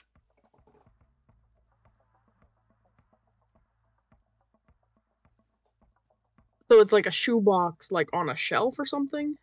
So you know that the trope up in shows to where somebody had got like walked out or something, and then that they put all of their belongings and notes and stuff up into like that box. Okay, yeah, like Yeah, yeah. So they that it is like a yeah, they clear box out their like that. desk. Okay. Yeah, yeah. That it is one of those boxes. Okay. Okay. My only other question is, do I see any indication that she may not be the only person living in this home? Give me a. I would say that this will be an investigative mystery. Okay. Give these dice one more chance. That's better. 8. 8. I would say that Hmm. for that the most part that she appears to live alone. That this is a hard confirm. She does live alone. Okay. There's just another 5 Alright, good. cats. They What was all that? look terror-stricken. Poor kitties. Okay.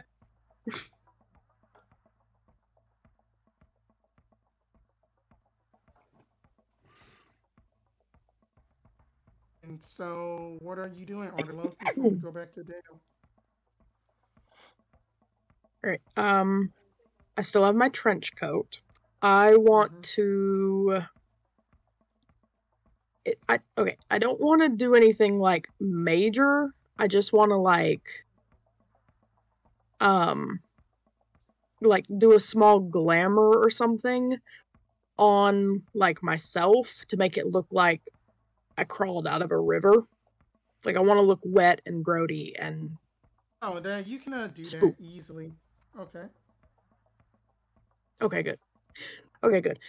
So then I'm just going to literally just move through the house. I'm kind of keeping my magic sense, I guess, peeled. I want to see if she's got any other like anti-spook going on, but I want to just figure out where she is.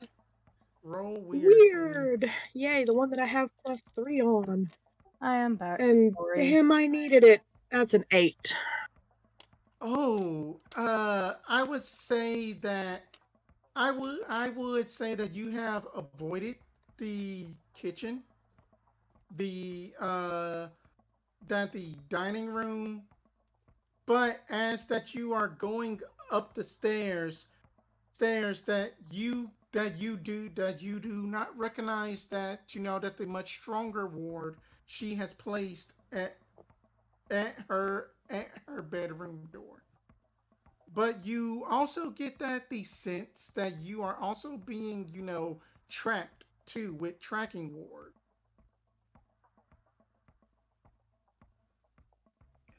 I've come back.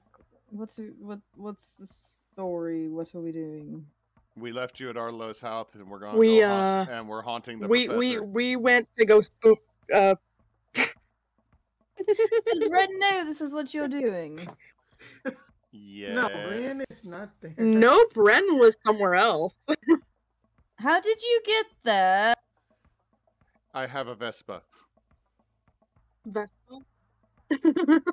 I'm assuming Arteloth Did just you at floated. least leave her a note? Please tell me y'all left her a note at least.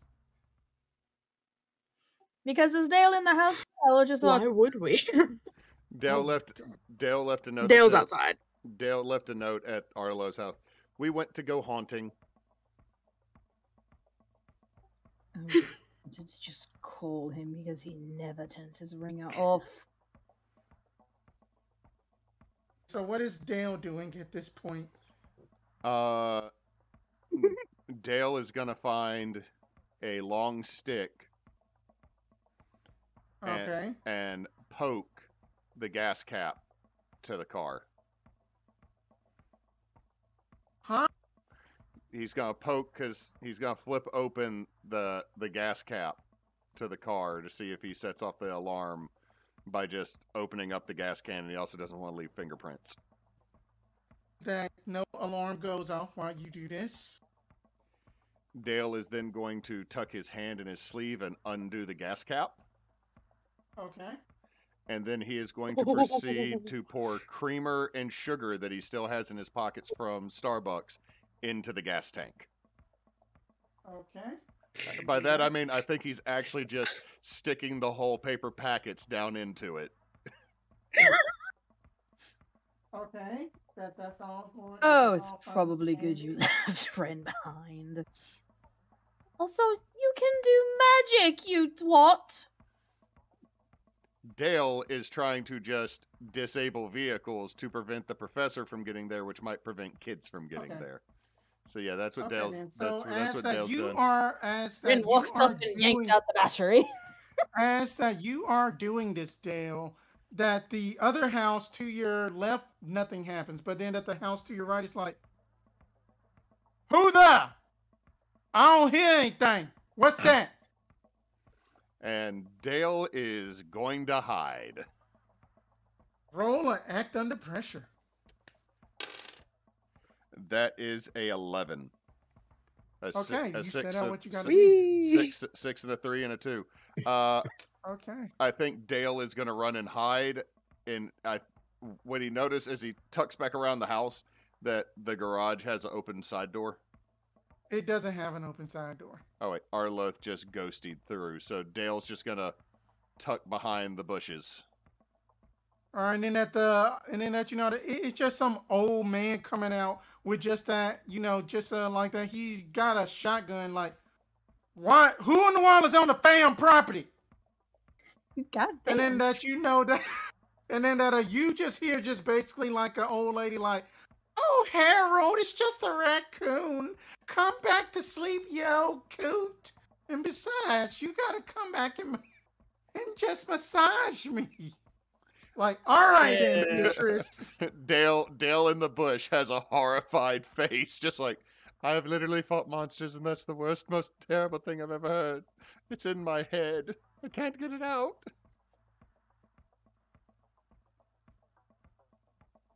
Back to Arteloth. So now you have discovered that you have just like magical beads are kind of like tracking you, like signals are like that, like are just blinking. But that you just know that these simple wards are just harmless. But then that they can just determine what entity was in the house. That's fine. I'm a ghost. Like, I mean, I'm portraying a ghost, and like, that's the cover story right now. So it's like that's not a big deal. But so there is a stronger ward that I can register around her bedroom specifically. Her bedroom door. Her door is or at least in the doorway. Yes. Okay, so I want to go into one of the rooms beside so that I can spook through the wall. It's weird to see that if that you can break it because that you also feel that same pressure. At this point, I've come so far. I don't want to leave empty-handed. Better. What's that? 8 plus 3? That's 11, right? Magic that you basically shove through the salt burning that it isn't going to harm you because of your roll, and then that you just basically go in there, and then that you know that the low light is up, and then that she's just basically reading on her laptop, about to go to sleep, dozing off at it. Actually, I'm going like I know there's not a thing, but like small like illusionary like thaumaturgy magic want to make like the sound of like the river current and like wind in the trees. Spook noises. And give me another weird.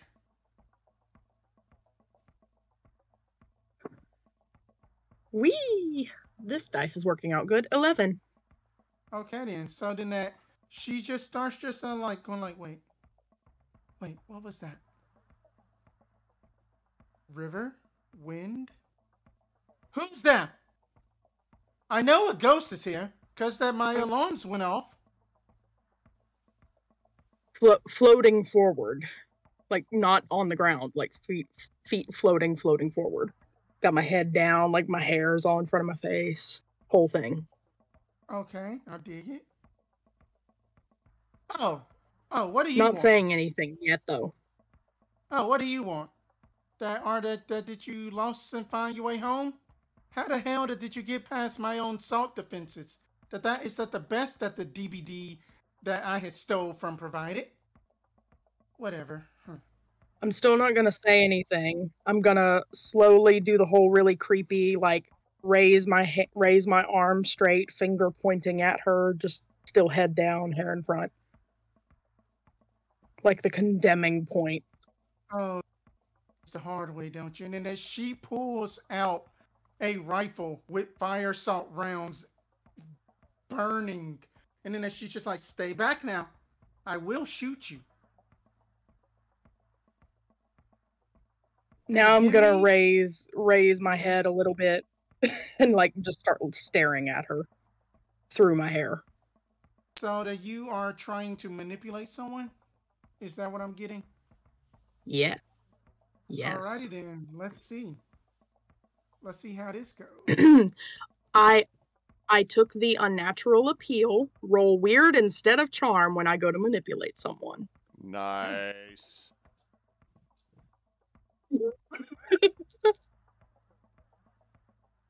Hells yes. 12. Let's see then. On the 12 that they would do it for that the reason you gave them. If you ask too much, then okay, it says then that they would do it for the reason you gave them. But if you ask too much, that they will tell you that the minimum it would take for them to do it. And if then that there's no way that they'll do it. Okay then, so what are you trying to manipulate her with? I'm gonna like drop my voice and make it like gurgly and stuff. I'm gonna be like, stay away from the river. Away from the bayou, from where we were basically doing our testing from? I'm going to zoom through the air and like get in her face.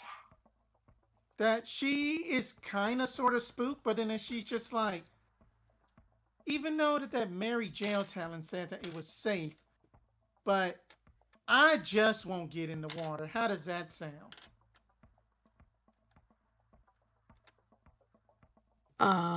Give me 1 second. Brain fizzled on me. Students shouldn't get in the shouldn't get there. No.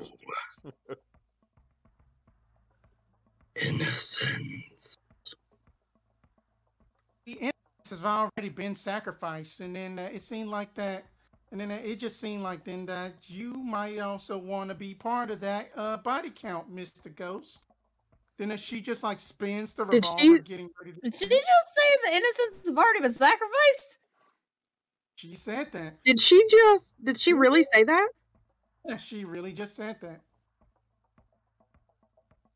Okay. No, that meaning that one of them has already been sacrificed. But she said sacrifice. She said that. Sus. Outside Dale is still just trying I'm in her face. That she's about to get ready to shoot you with this revolver on the next thing you do. Okay, but I'm putting my hand on her throat. Like, I've already closed the distance. I'm putting my hand on her throat. Base attack, life drain, 1 harm, intimate life drain, and +1 harm to a base. So 2 harm on her throat. Like, I've got her in a chokehold. Okay, 2 harm, done. And then that she shoots at you. This is going to be fire and salt. So then that's going to be 5 harm, ignore armor, magical.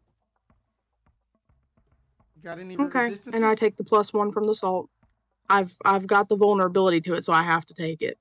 But okay. I don't care, because she's obviously, she done fucked up. Like, so it's 5 on your end, and I have to take a +1. Okay. I don't like it, but I'm going to retaliate again. Same attack. Okay. Same and thing. that'll actually heal me. That'll heal me Okay. for the 2 off the life drain. So that instead of basically attacking you again, then that she is going to basically struggle and then like reach for a button underneath the desk. Two things happens. Dale, as that you are still tampering with her car, No, lights just. Dale jumped behind the bushes. Oh, wait a minute, Dale, you are hiding. Yeah, That's Dale right. jumped behind the bushes when the old man came out, and then like now Dale's like trying to brain bleach what he is now assuming is a very intimate senior moment. And then that is going on. Every single light on the property lights up, and then just as this blaring siren comes out, she just triggered the alarm, and also of the fact of then that there's also salt that is closing in closer up into the bedroom towards her. Like, So wait, how is there mobile salt? Magic runes. Magic does weird shit. Dale's just outside. Fair enough. Dale's just gonna go, well, we're made, so Dale is just going to produce the whip and swing it in a large arc all around him to cause as much property damage as possible, and also try to strike at least the top. I guess, you know what? Fuck it. See if we can spark it off of the concrete as well and hit that gas tank to the car. Hey, roll a tough. What? Okay. 9. No. 9. Okay then. So I am going to roll a d20, and I need Dale to pick high or low. Okay.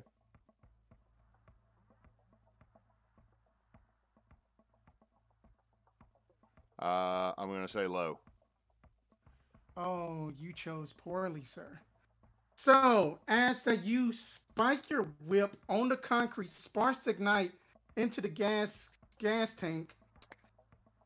The car explodes in balls of glory. The car crashes into you, so you are going to take 4 harm. Ignore armor if that you got any resistances that is accounted for. Hold on. Huh? Because like, hold on. I'm thinking I'm going from the side, sparking it, so it blew up at an angle coming towards me. Yeah, and then it just like tail whips you. And from just at the from the explosive traction and stuff. Okay, and you're saying it just completely ignores my natural armor. I mean that it basically is an explosion, so whatever that your natural armor is from 4, reduce that to whatever you're gonna get. Okay, so you're saying the natural armor still applies. I'm just trying to make sure before I do the math. Okay, so I take 1 harm. Damn. Okay, that makes sense. But then that you find yourself pinned to like the busted now garage door a little bit, and then there is a burning car on fire, along with a fire in the yard. Meanwhile, we are getting to Rin. What is Rin doing? Wondering what the fuck they decided to go do and why they decided to go do it now.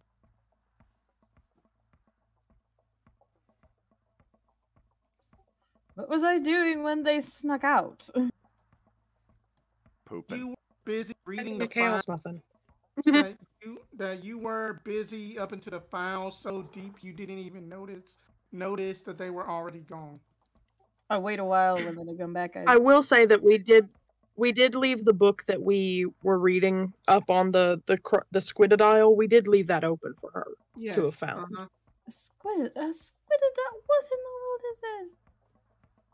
We found the thing. It's an ambush predator. It has camouflage abilities. It's probably somewhere between 10 to 15 feet long. We have to confuse it and like distract it to get like an upper hand on it. God.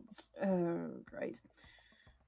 I'll read up on it, and then after a while, if I don't hear from them, I will call Dale's phone. Oh, honestly, You what's can the easily phone? reach your phone. You can easily reach your phone from where you are. I'm gonna say that my phone's probably toast. Give me a roll to see if it's toast or not. Give me a roll.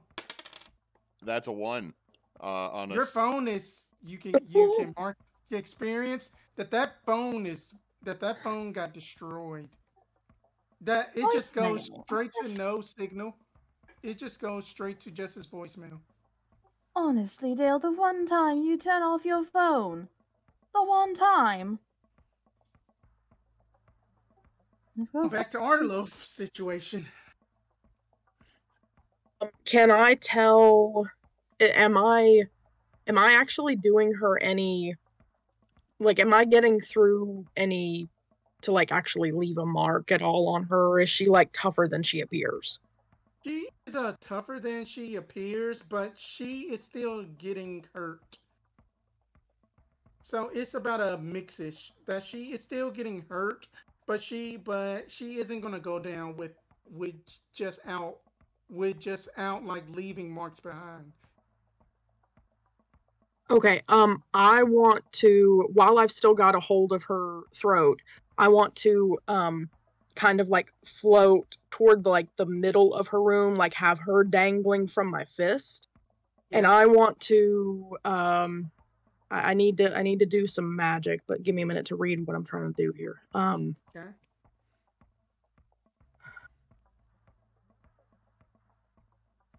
Okay, so what I want to try to do is I want to do a brain wipe on her.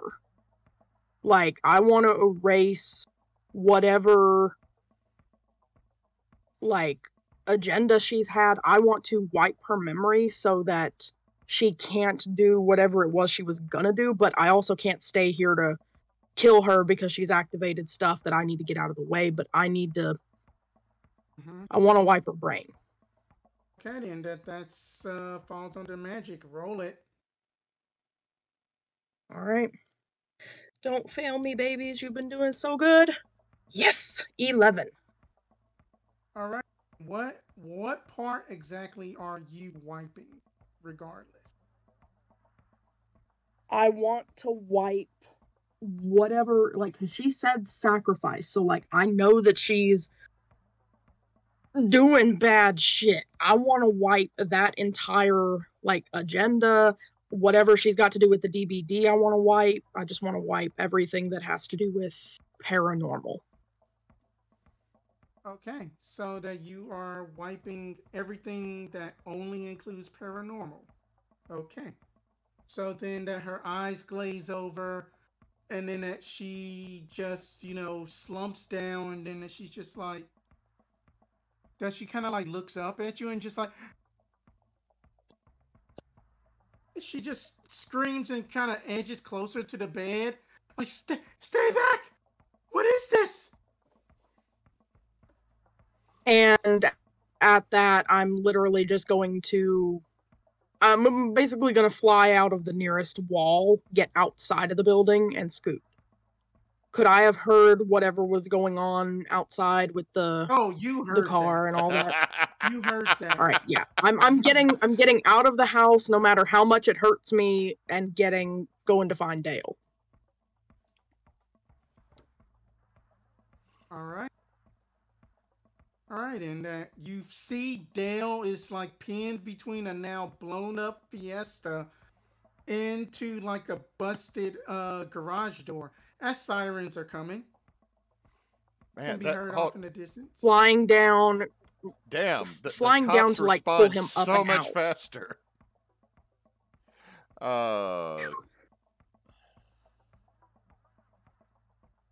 Note that like that the nosy neighbors.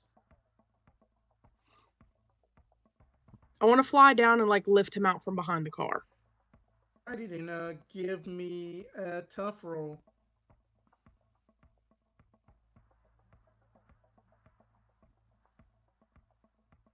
Bugger. 6. Mark experience. All right, can I try to wedge my way out from behind this thing? All right, and give me a tough. Let's see. That is a 8.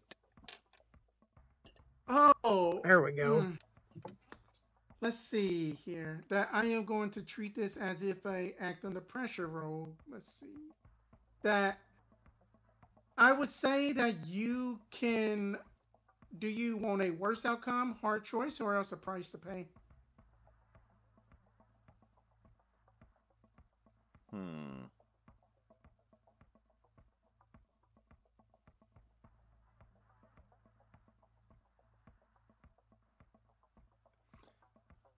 Huh. So I got a mixed success, so worse outcome means I probably get myself stuck worse. We don't. Or I spread the fire. All right, what's the hard choice? That the choice is basically that you get out, but that the whip is wedged underneath the burning car. Yeah, that ain't gonna happen. Damn. I'm not leaving the whip.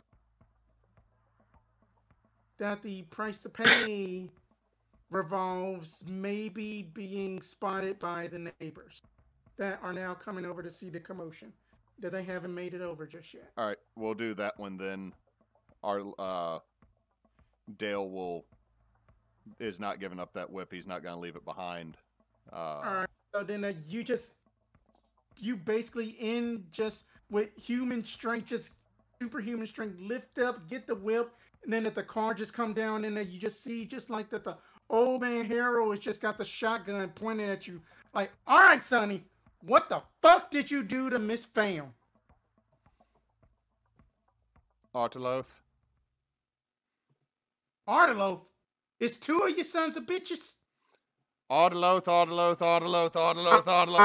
No. Dale is literally just saying this and trying to appear like he might be a little bit, oh my god, the music just kicked on right now is so goofy when I do this too. Dale is acting like he is a little bit crazy and addled just saying a random word. Give me a charm with disadvantage. Oh, this is gonna go fantastic, y'all. Yeah, I'm marking experience. We will get back to that in a second. Ren, I would say that at this point that you are starting to just drive down just wherever that, because of the fact that you probably got trackers on them. And then that all of a sudden that you just see a state trooper, fire department, fire marshal, EMS, they are all heading down Highway 80 towards Swartz. And then you just caught a glimpse of that the state trooper. It is Officer LaRue. Oh, well, Of I know where course to it go is. now. Damn it. What the hell did they do? I swear I didn't want to pay bail tonight for anyone. I don't think this is bail. I don't think this is You bail. also get a phone call on the way. And Hello? then that, Miss Jess Aberforth, that this is Agent Wiliams. It appears that your ghost has did something to one of our constituents, and we need to talk about this situation. After that, you bail your friends out. Meet me at the Waffle House by the pest control station. Yeah, a little busy at the moment, and I'm not even sure what the fuck is going on, so I will call you back. Click.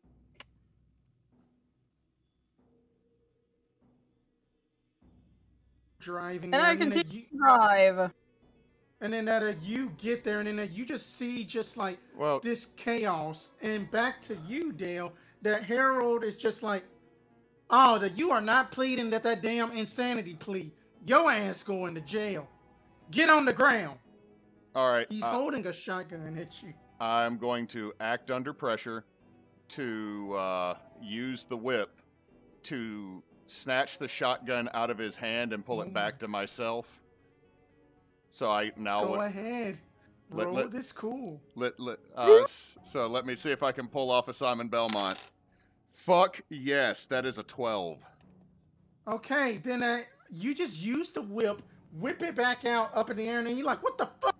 And then basically you hold the shotgun towards him like, just like, don't shoot me, Sonny.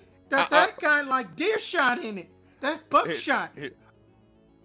Sir, I am not gonna shoot you at all. I am just gonna leave, and you have a nice night. Understand? Whatever you what do, the just fuck? shoot. And Dale is gonna make his way off. Your Vespa at this point, then there are like a state troopers, and then like the fire department is coming up just as you're about to get on your Vespa. Arteloth, what are you doing at this point? Oh god. I would like to. So I mean, the troopers and everybody showing up. Do we see LaRue? Not yet. That y'all didn't see her yet. But like you said that as Dale heads back to the Vespa, the troopers and everybody are showing up. About to pull up, then they are like just on the crust of turning in.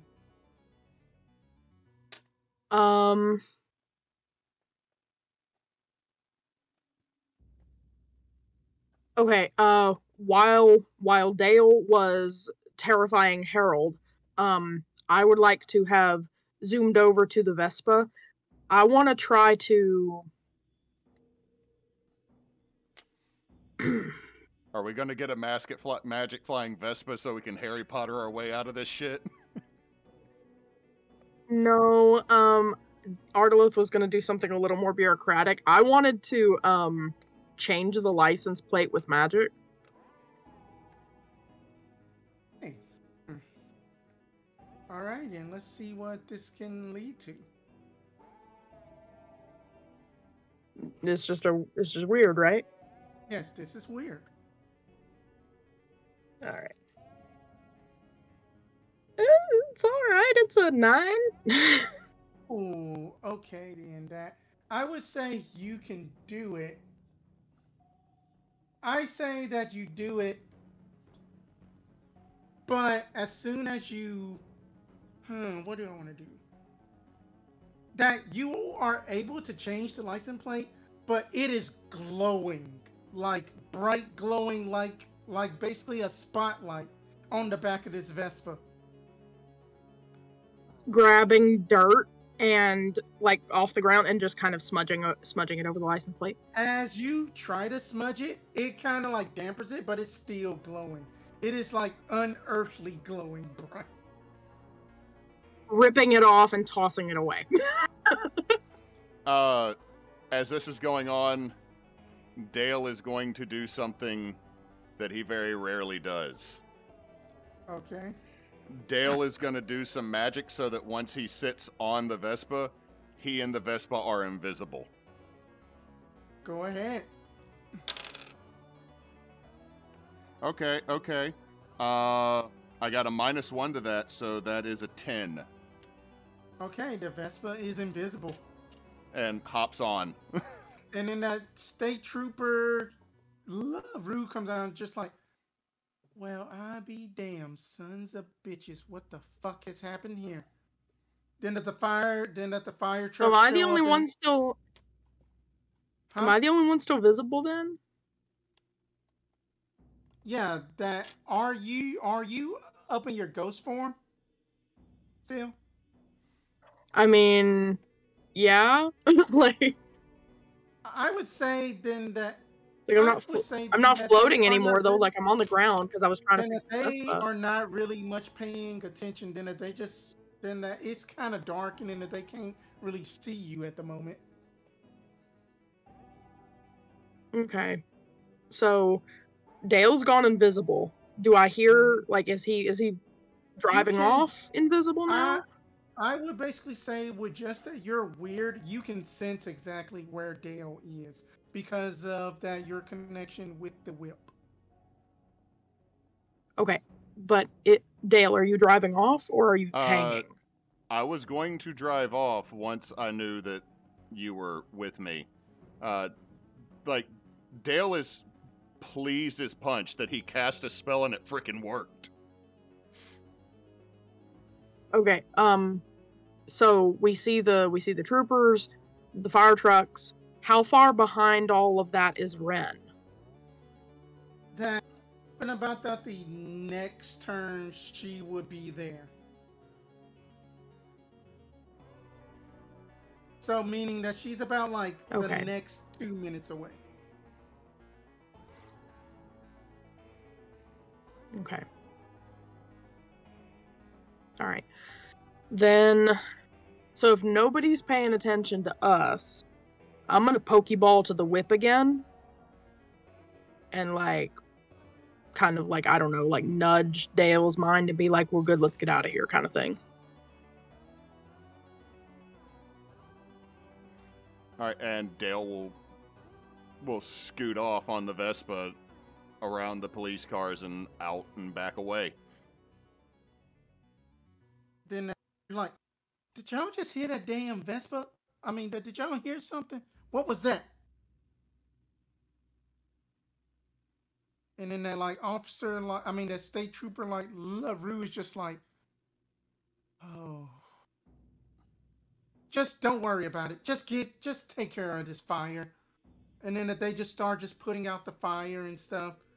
Meanwhile, that Ren, that you are coming up on just, the whole scene and stuff. So, can you like sense magic or anything like that? What is Ren's weird score? 2. I would say that you sense an invisible entity driving the opposite direction. Well, like, us driving by, Dale would notice that that's Ren's car, right? I mean...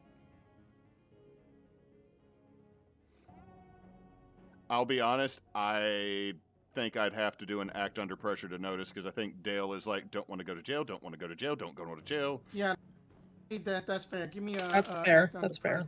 That's a 4, 5, plus 2 for cool, so that's an 11. Okay. So, yeah, that you easily, like, recognize then that is Ren coming up.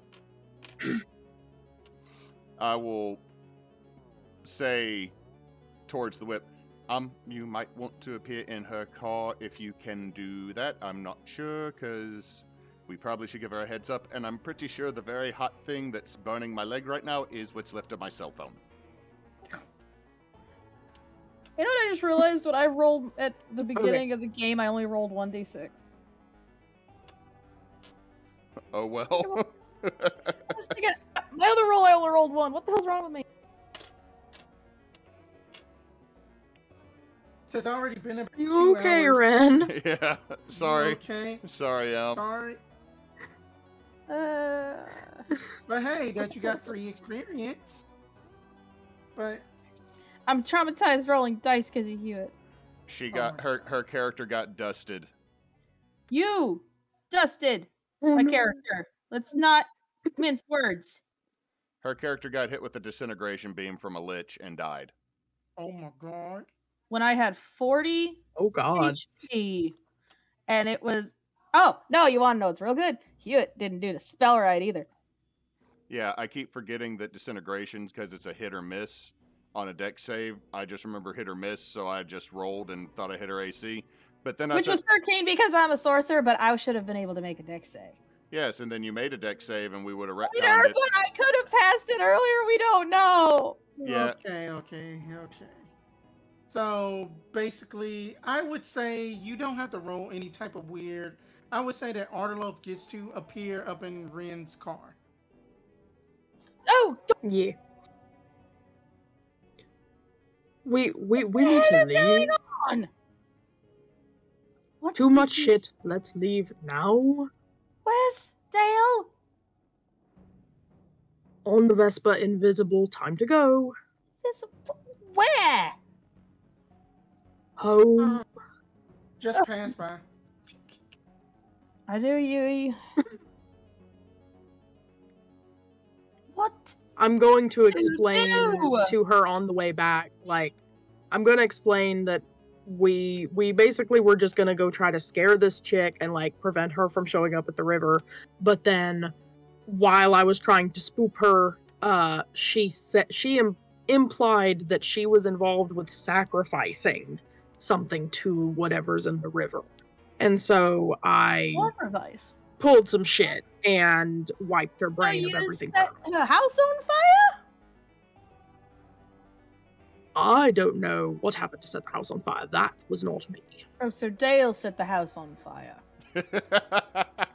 But this woman was associated with the DBD, so I feel like one way or the other, I got we've some avoided call. some catastrophe. I actually got a call on my way here. From, what was the name again? I forget. And Williams. Wiliams. From Agent Wiliams, our friend, saying that my ghostly friend had messed with one of their people.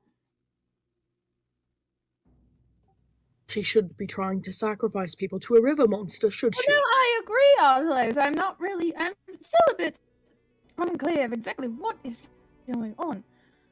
But from what you say, it sounds like Professor Pham knew exactly what was happening.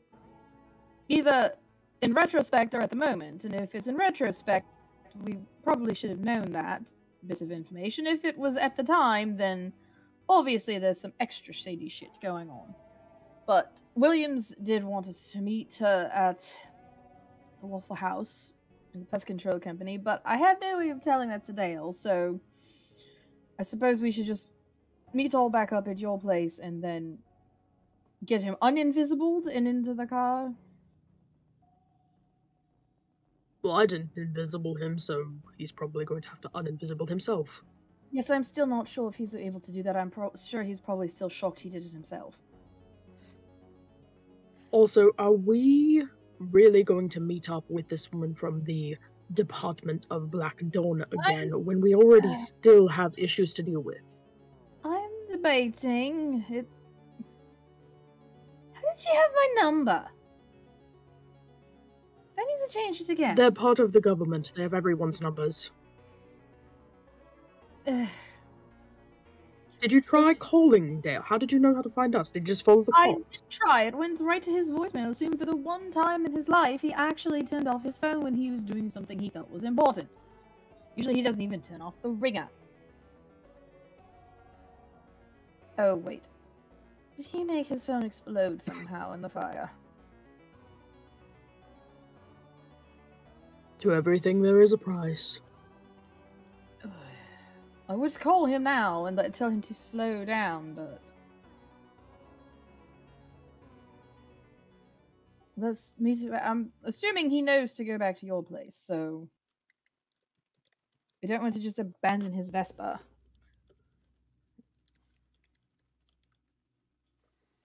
Let's just get back to my house.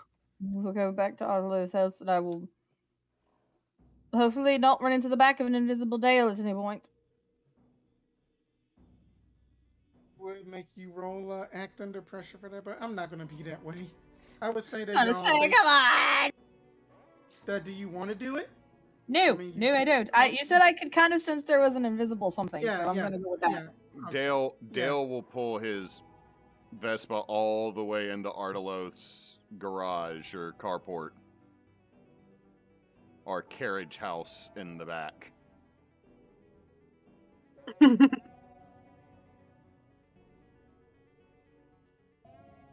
Still invisible right now, Dale? Dale is gonna be like, all right, how do I undo this? How do I undo this? How did I do this? How do I undo this? I will go inside and eat a scone, and maybe that will help me.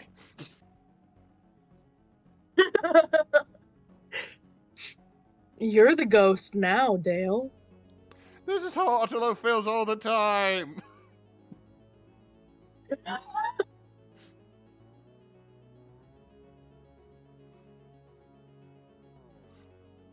So anyway, then that you all meet up back up at like Arteloth's place. I think Dale's still invisible. I think the invisibility wears off, and Dale is just sitting there with extremely burned clothes, still holding a shotgun. And Dale, what the fuck? So I initially just put sugar in the gas tank. Oh, honestly, couldn't you just take out the battery?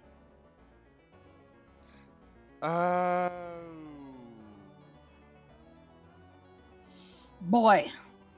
Well, so then I heard gunshots from inside the house after an old man was told to come back and massage his elderly wife.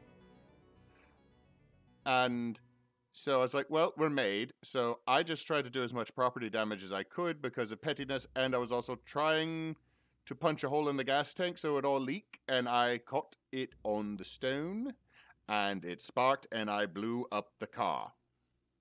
It was pretty rad until it hit me. Dale, you really need to work on your situational decisions.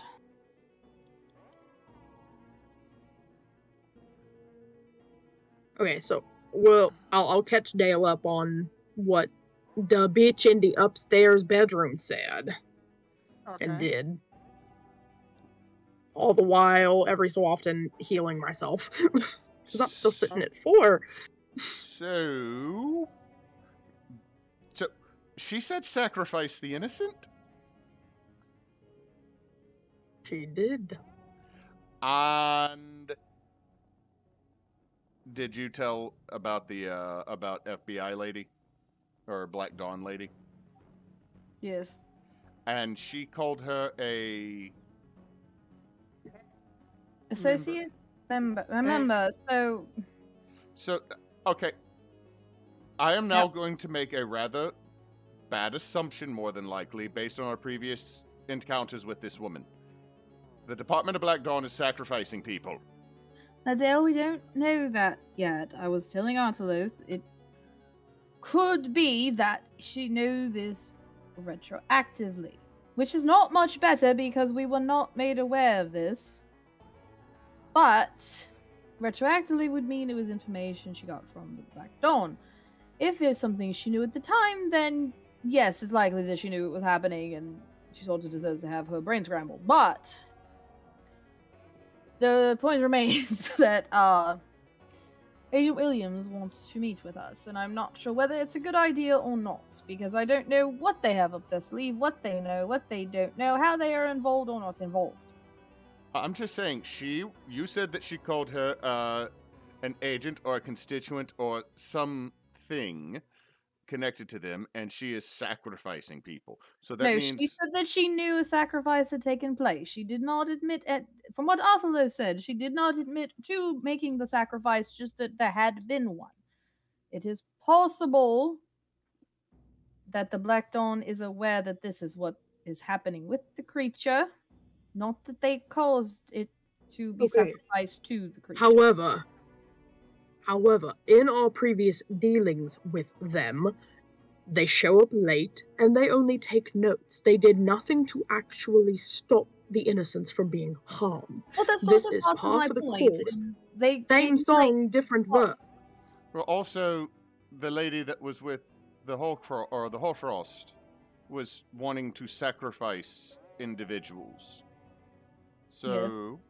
We have the same symbol on the body. We have the same connection of the Department of Black Dawn not stepping in when they could actually be of some use. I don't disagree. I have no regret. They are a government entity. So that is a bit powerful. And we are not. Well, so is the IRS, and nobody likes it either, and it's evil. No, I'm just saying, I don't say I like them. However, because this is obviously connected to something with the hoarfrost, with these people that have this V, we already knew the Black Dawn was connected to them and investigating and looking into them. So it's not a stretch. Or that they possibly have things causing it to related. happen. I'm not saying you're wrong. I'm just saying that there are other options in this. Not that they're completely evil and caused a 21-year-old college student to be eaten up by a gator squid. But we know that they do seem to be chronically late to a situation, and they could have found this information out after the fact. Or they suspected, and if they of course did, they did it not is- act quickly enough and did not do enough to prevent it. However, I am not convinced that they are the ones causing it. I am not ruling it out, but I am not going to say definitively, yes, the Black Dawn is the problem here. I do not feel that we need to be involved with the Department of Black Dawn any further before we deal with the more immediate problem of there is a monster that will be attempting to possibly eat people again in the morning. We have potentially minimized the number of college individuals who will be there. We have not dealt with the fact that Mr. Harris and his crew will possibly be there in the morning, along with this Mary Geltalon, who claimed it was safe. Yes, I'm feeling rather uneasy about that as well. You know what? I'm gonna pull out my cell phone and I'm gonna dial back Agent Williams. Okay. Okay. Why, yes, Miss Arteloth. That's not my Nope, name, but wrong. Oh, Art. Aberforth. Aberforth. Aberforth. I do. It's A names. It's easy to do. I know Yes, you now wanted what us can to. I help you? I know you wanted us to meet you at the Waffle House, but we're a bit pressed for time, considering the situations and what we have to make sure doesn't happen again in the morning. So why don't you just give me the rundown over the phone? Oh, so that we're doing it that way. So then you did not want to see my pretty face? Okay, that's fine. We're a bit Well- pressed for time, Agent Williams, as you Have you got her on are speaker, aware. or is it not on speaker? At the moment, it is not on speaker, but if she starts talking, I will probably put her on speaker, and I will give Dale a look that says, "If you don't keep your mouth shut and let her actually talk, I'm going to shove you out the door Okay, then. So, thank you for that. and magically bar you from the room." So shut up. Oh, God. Dale's Oh. gonna say something, and Dale is now just pouting. Oh, my. Dale So, is pouting. I take it that ruckus was caused by your two people, correct? Because it is already on the news. But anyway, that you had called for information. So essentially, Miss Joyce Pham, that is an alias. She was an ex-agent of ours that was caught doing, as y'all like to put it, shady shite.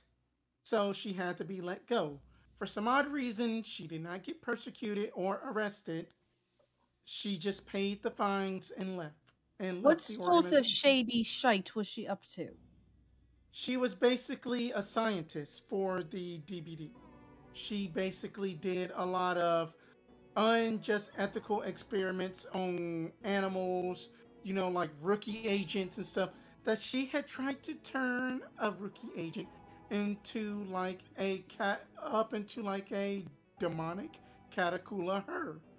Oh my god. Is the thing in the lake hers? No, we do not that is a hard no. We have no connection with her knowing what a squidodowel is.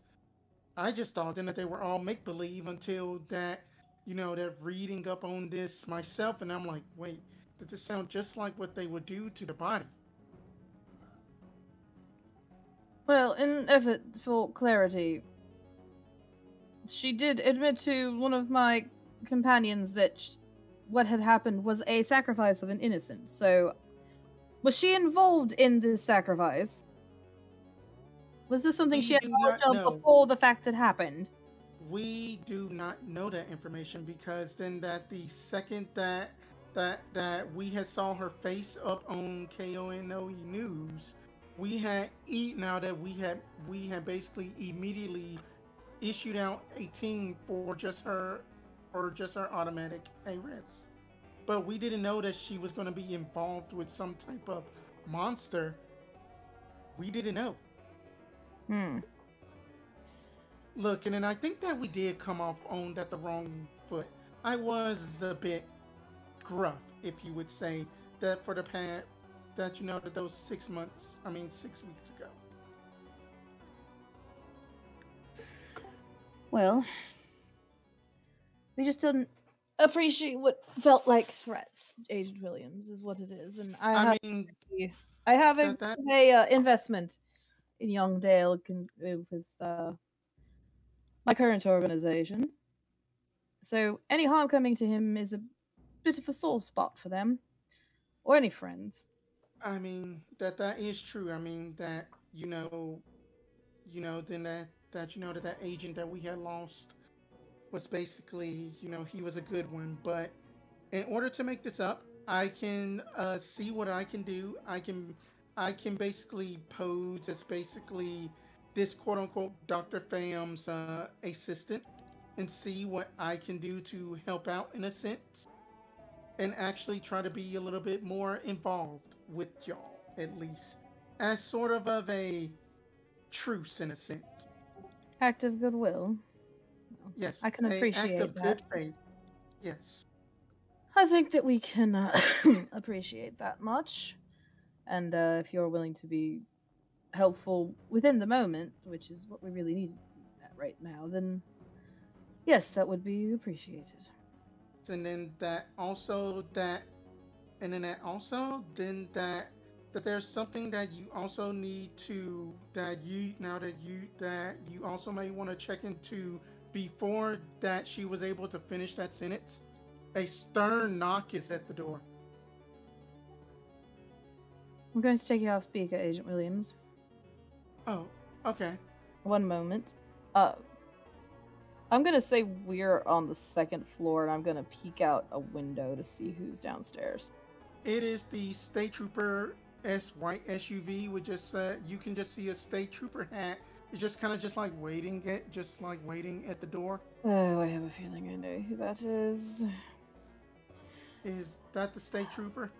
Yes, Agent Williams. It appears we have authorities at the door. Well, then that Yeah. I will go on. But can I make one request if you're there tomorrow? Could you please try and help keep Mr. Harris and any normies as far away from any danger near the water as possible? We're going to be trying to investigate, not Oh, keeping absolutely, normies allowed. absolutely. Then that, according to just and then that she just flips, you can hear like rustling in her papers that her assistant will only basically make sure then that they only get only just stay just a little bit out of harm's way. Okay, that'd be fine. Appreciated. Now, if you'll excuse me, I believe we have to deal with a copper at the door. Alrighty then. And then as that she hangs up, then she's just like, "That these are the best hash browns I had ever had." Click.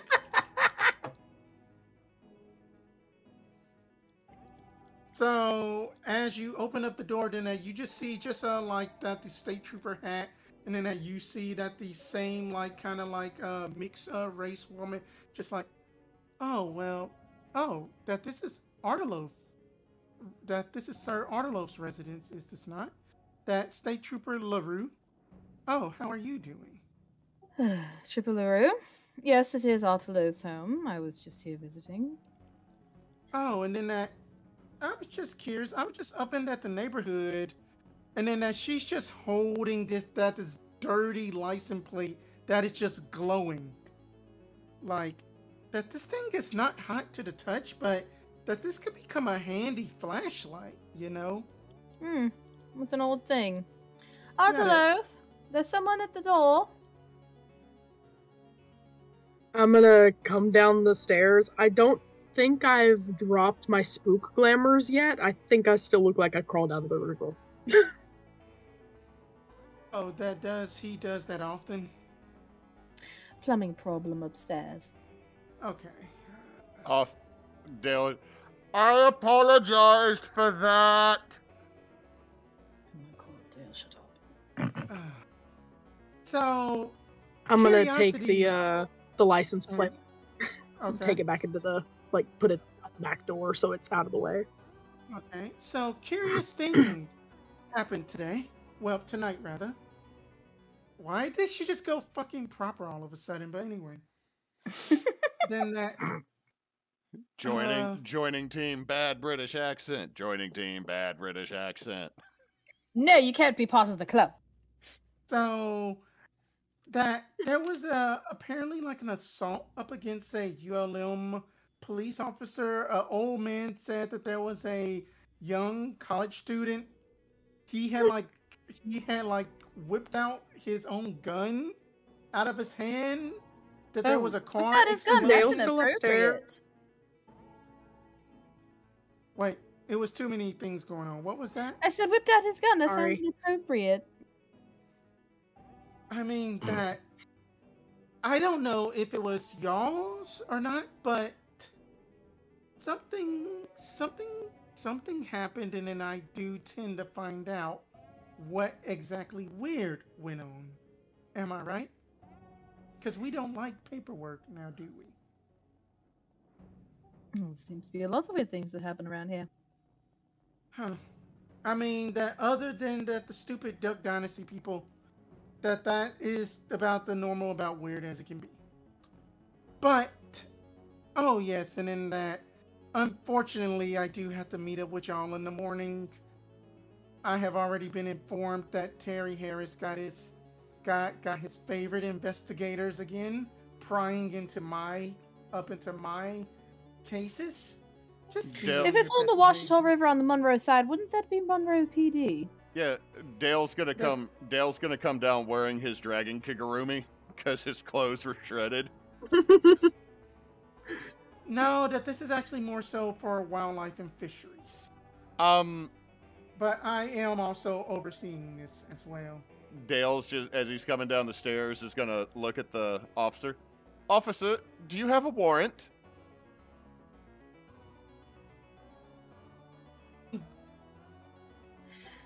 Just came to say hello, Dale. Yes, and then that this is just a friendly visit, if you will. Well, then Well, since I guess you friendly stole all the credit for work you didn't do, and you don't have a warrant, I'm gonna ask you to please leave my uncle's house. I have video games to play, and you're just gonna throw off my vibe. Are you 6?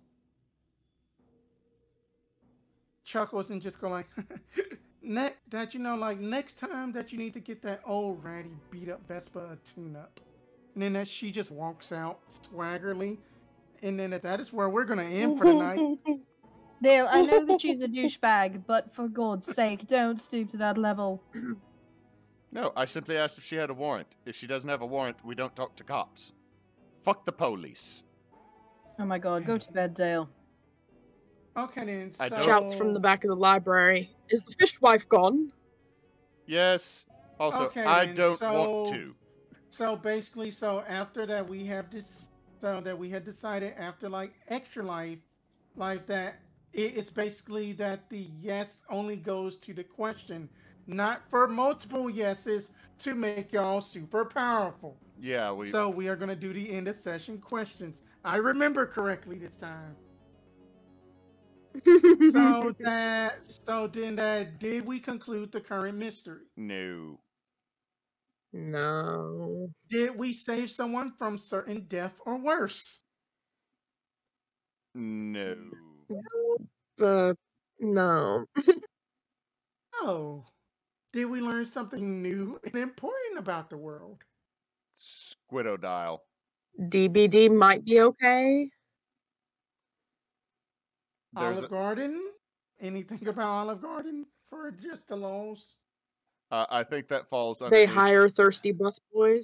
I think I was also going to say we learned that Dale does not like Olive Garden. I think that's the something new. And then that is one yes. Did we learn something new and important about one of the other hunters? Yeah, Dale doesn't like Olive Garden, and I say that Arteloth is down for the spooky. Okay. So that y'all only get 2 experience. No, we only get No, we get 1. Wait, one. Because we only answered yeah. 1 or 2 yeses. Wait, on that the third question, it is basically that did we learn something new? Then y'all answered that twice, so then that's 1. And then on that the learned something new, that y'all answered 2 yeses. So that's only 2. It's only 2 yeses, so we get 1 experience. If you get 1 or 2 yes answers, mark 1 experience. If you get 3 or 4, mark 2. So I'm basically doing that on questions. So on the third question that I had got 2 yeses on that one, so then that's 1. But on I think it's just I don't think it adds up per question. It's one if we answer yes in any amount of yes to each of those 4 questions. Oh, okay. That's then So I it's gotta like reword either positive or negative on the first question, either positive or negative on the second question, positive or negative on the third, positive or negative Okay. on the fourth. And then we add up positives. And if we get 1 or 2 positives, then yes, 1 experience. Okay. So it's only 1. Okay. 1 experience. I leveled up. Well, I did not. I will. well, whenever that Ren is away, Arteloth and Dale goes to play. Apparently. I will be. I'm going to choose to take kick some ass and act under pressure as advanced moves, so I now have access to 12s on them. Okay. Woo! All right, and any other level ups and stuff? Hey, I only have 1. No. Okay, then. So I Well, will just hand it over to Miro, but thank you guys for playing this. Now it is a 2-shot. Oh boy. Oops. Sidetracking! To be fair, that is why the calendar had this as a possible 2 date. Right, that's bunny fine. trails, bunny trails, bunny trails, bunny trails, bunny trails. I blew up a car. I'm sorry. That is the job of the Chaos Crew in Dresden.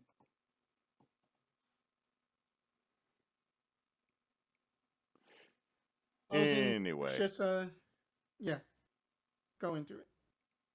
So because I'm not supposed to step on Frey's toes with all of our social information, I will hand it to her for Because you never remember it all. Love you. Okay, yeah, so we are on Twitch and YouTube with Team Bonus Action, where you can see this later on, and all of our other games that we have already done. There is a blooper stupid moment reel that is currently up that's pretty funny, which includes Miro deciding to run an entire Call of Cthulhu game off of a Dolly Parton joke. We are on Facebook, also Team Bonus Section. We are on Twitter at @bonus_team. We have coming up, there is going to be a kitchen roundtable on Sunday. Monday is supposed to be Holy Winds, which I have to work. Cry. Actually, I have to work the next 2 Mondays, right when stuff's happening. And then next Thursday we will continue with Entity Killer Tale. Hopefully we will be able to make it a 2-shot. And then the next week we will begin Neysa's game, Tears of Kairos. Yay! And at some point we will finish Anathema. And then we also have Will we? some point. And then we will have Here We Go Wrestling, which is Hewitt's winter special Christmas game. I cannot remember the day. Sunday, not next Sunday, Sunday after. Sunday week. Sunday. So I have to do it. The The 19th. The game is going to be on Sunday. Oh my god.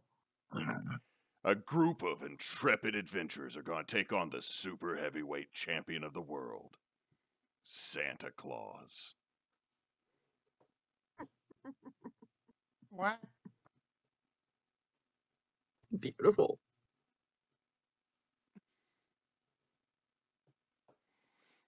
Anyway. Is there Oh any? my God. Is there anything else? That not necessarily that we do have some projects going into the week as that y'all had saw for like the last bonus round table then that we are going to be starting a series of interviews for all of the members of Team Bonus Action that we had live stream Miro's first and then that that we are just waiting just to get those coming up and about the sometime like after that the holidays, so be on that the lookout for those on the YouTube page, and then that they and then that there may or then that they are and then that there may not be merch coming up shortly. There are some ideas. And of course, we always have other ideas in the works. But yeah, that that if then that is everything else, and in that sense that that Knox Cow isn't here. Here, let's just all just chime in and say it. 1, 2, 3. Don't let your Don't meat let your meatloaf. That was awful. Good night! Good night. Good night, everybody. See y'all later.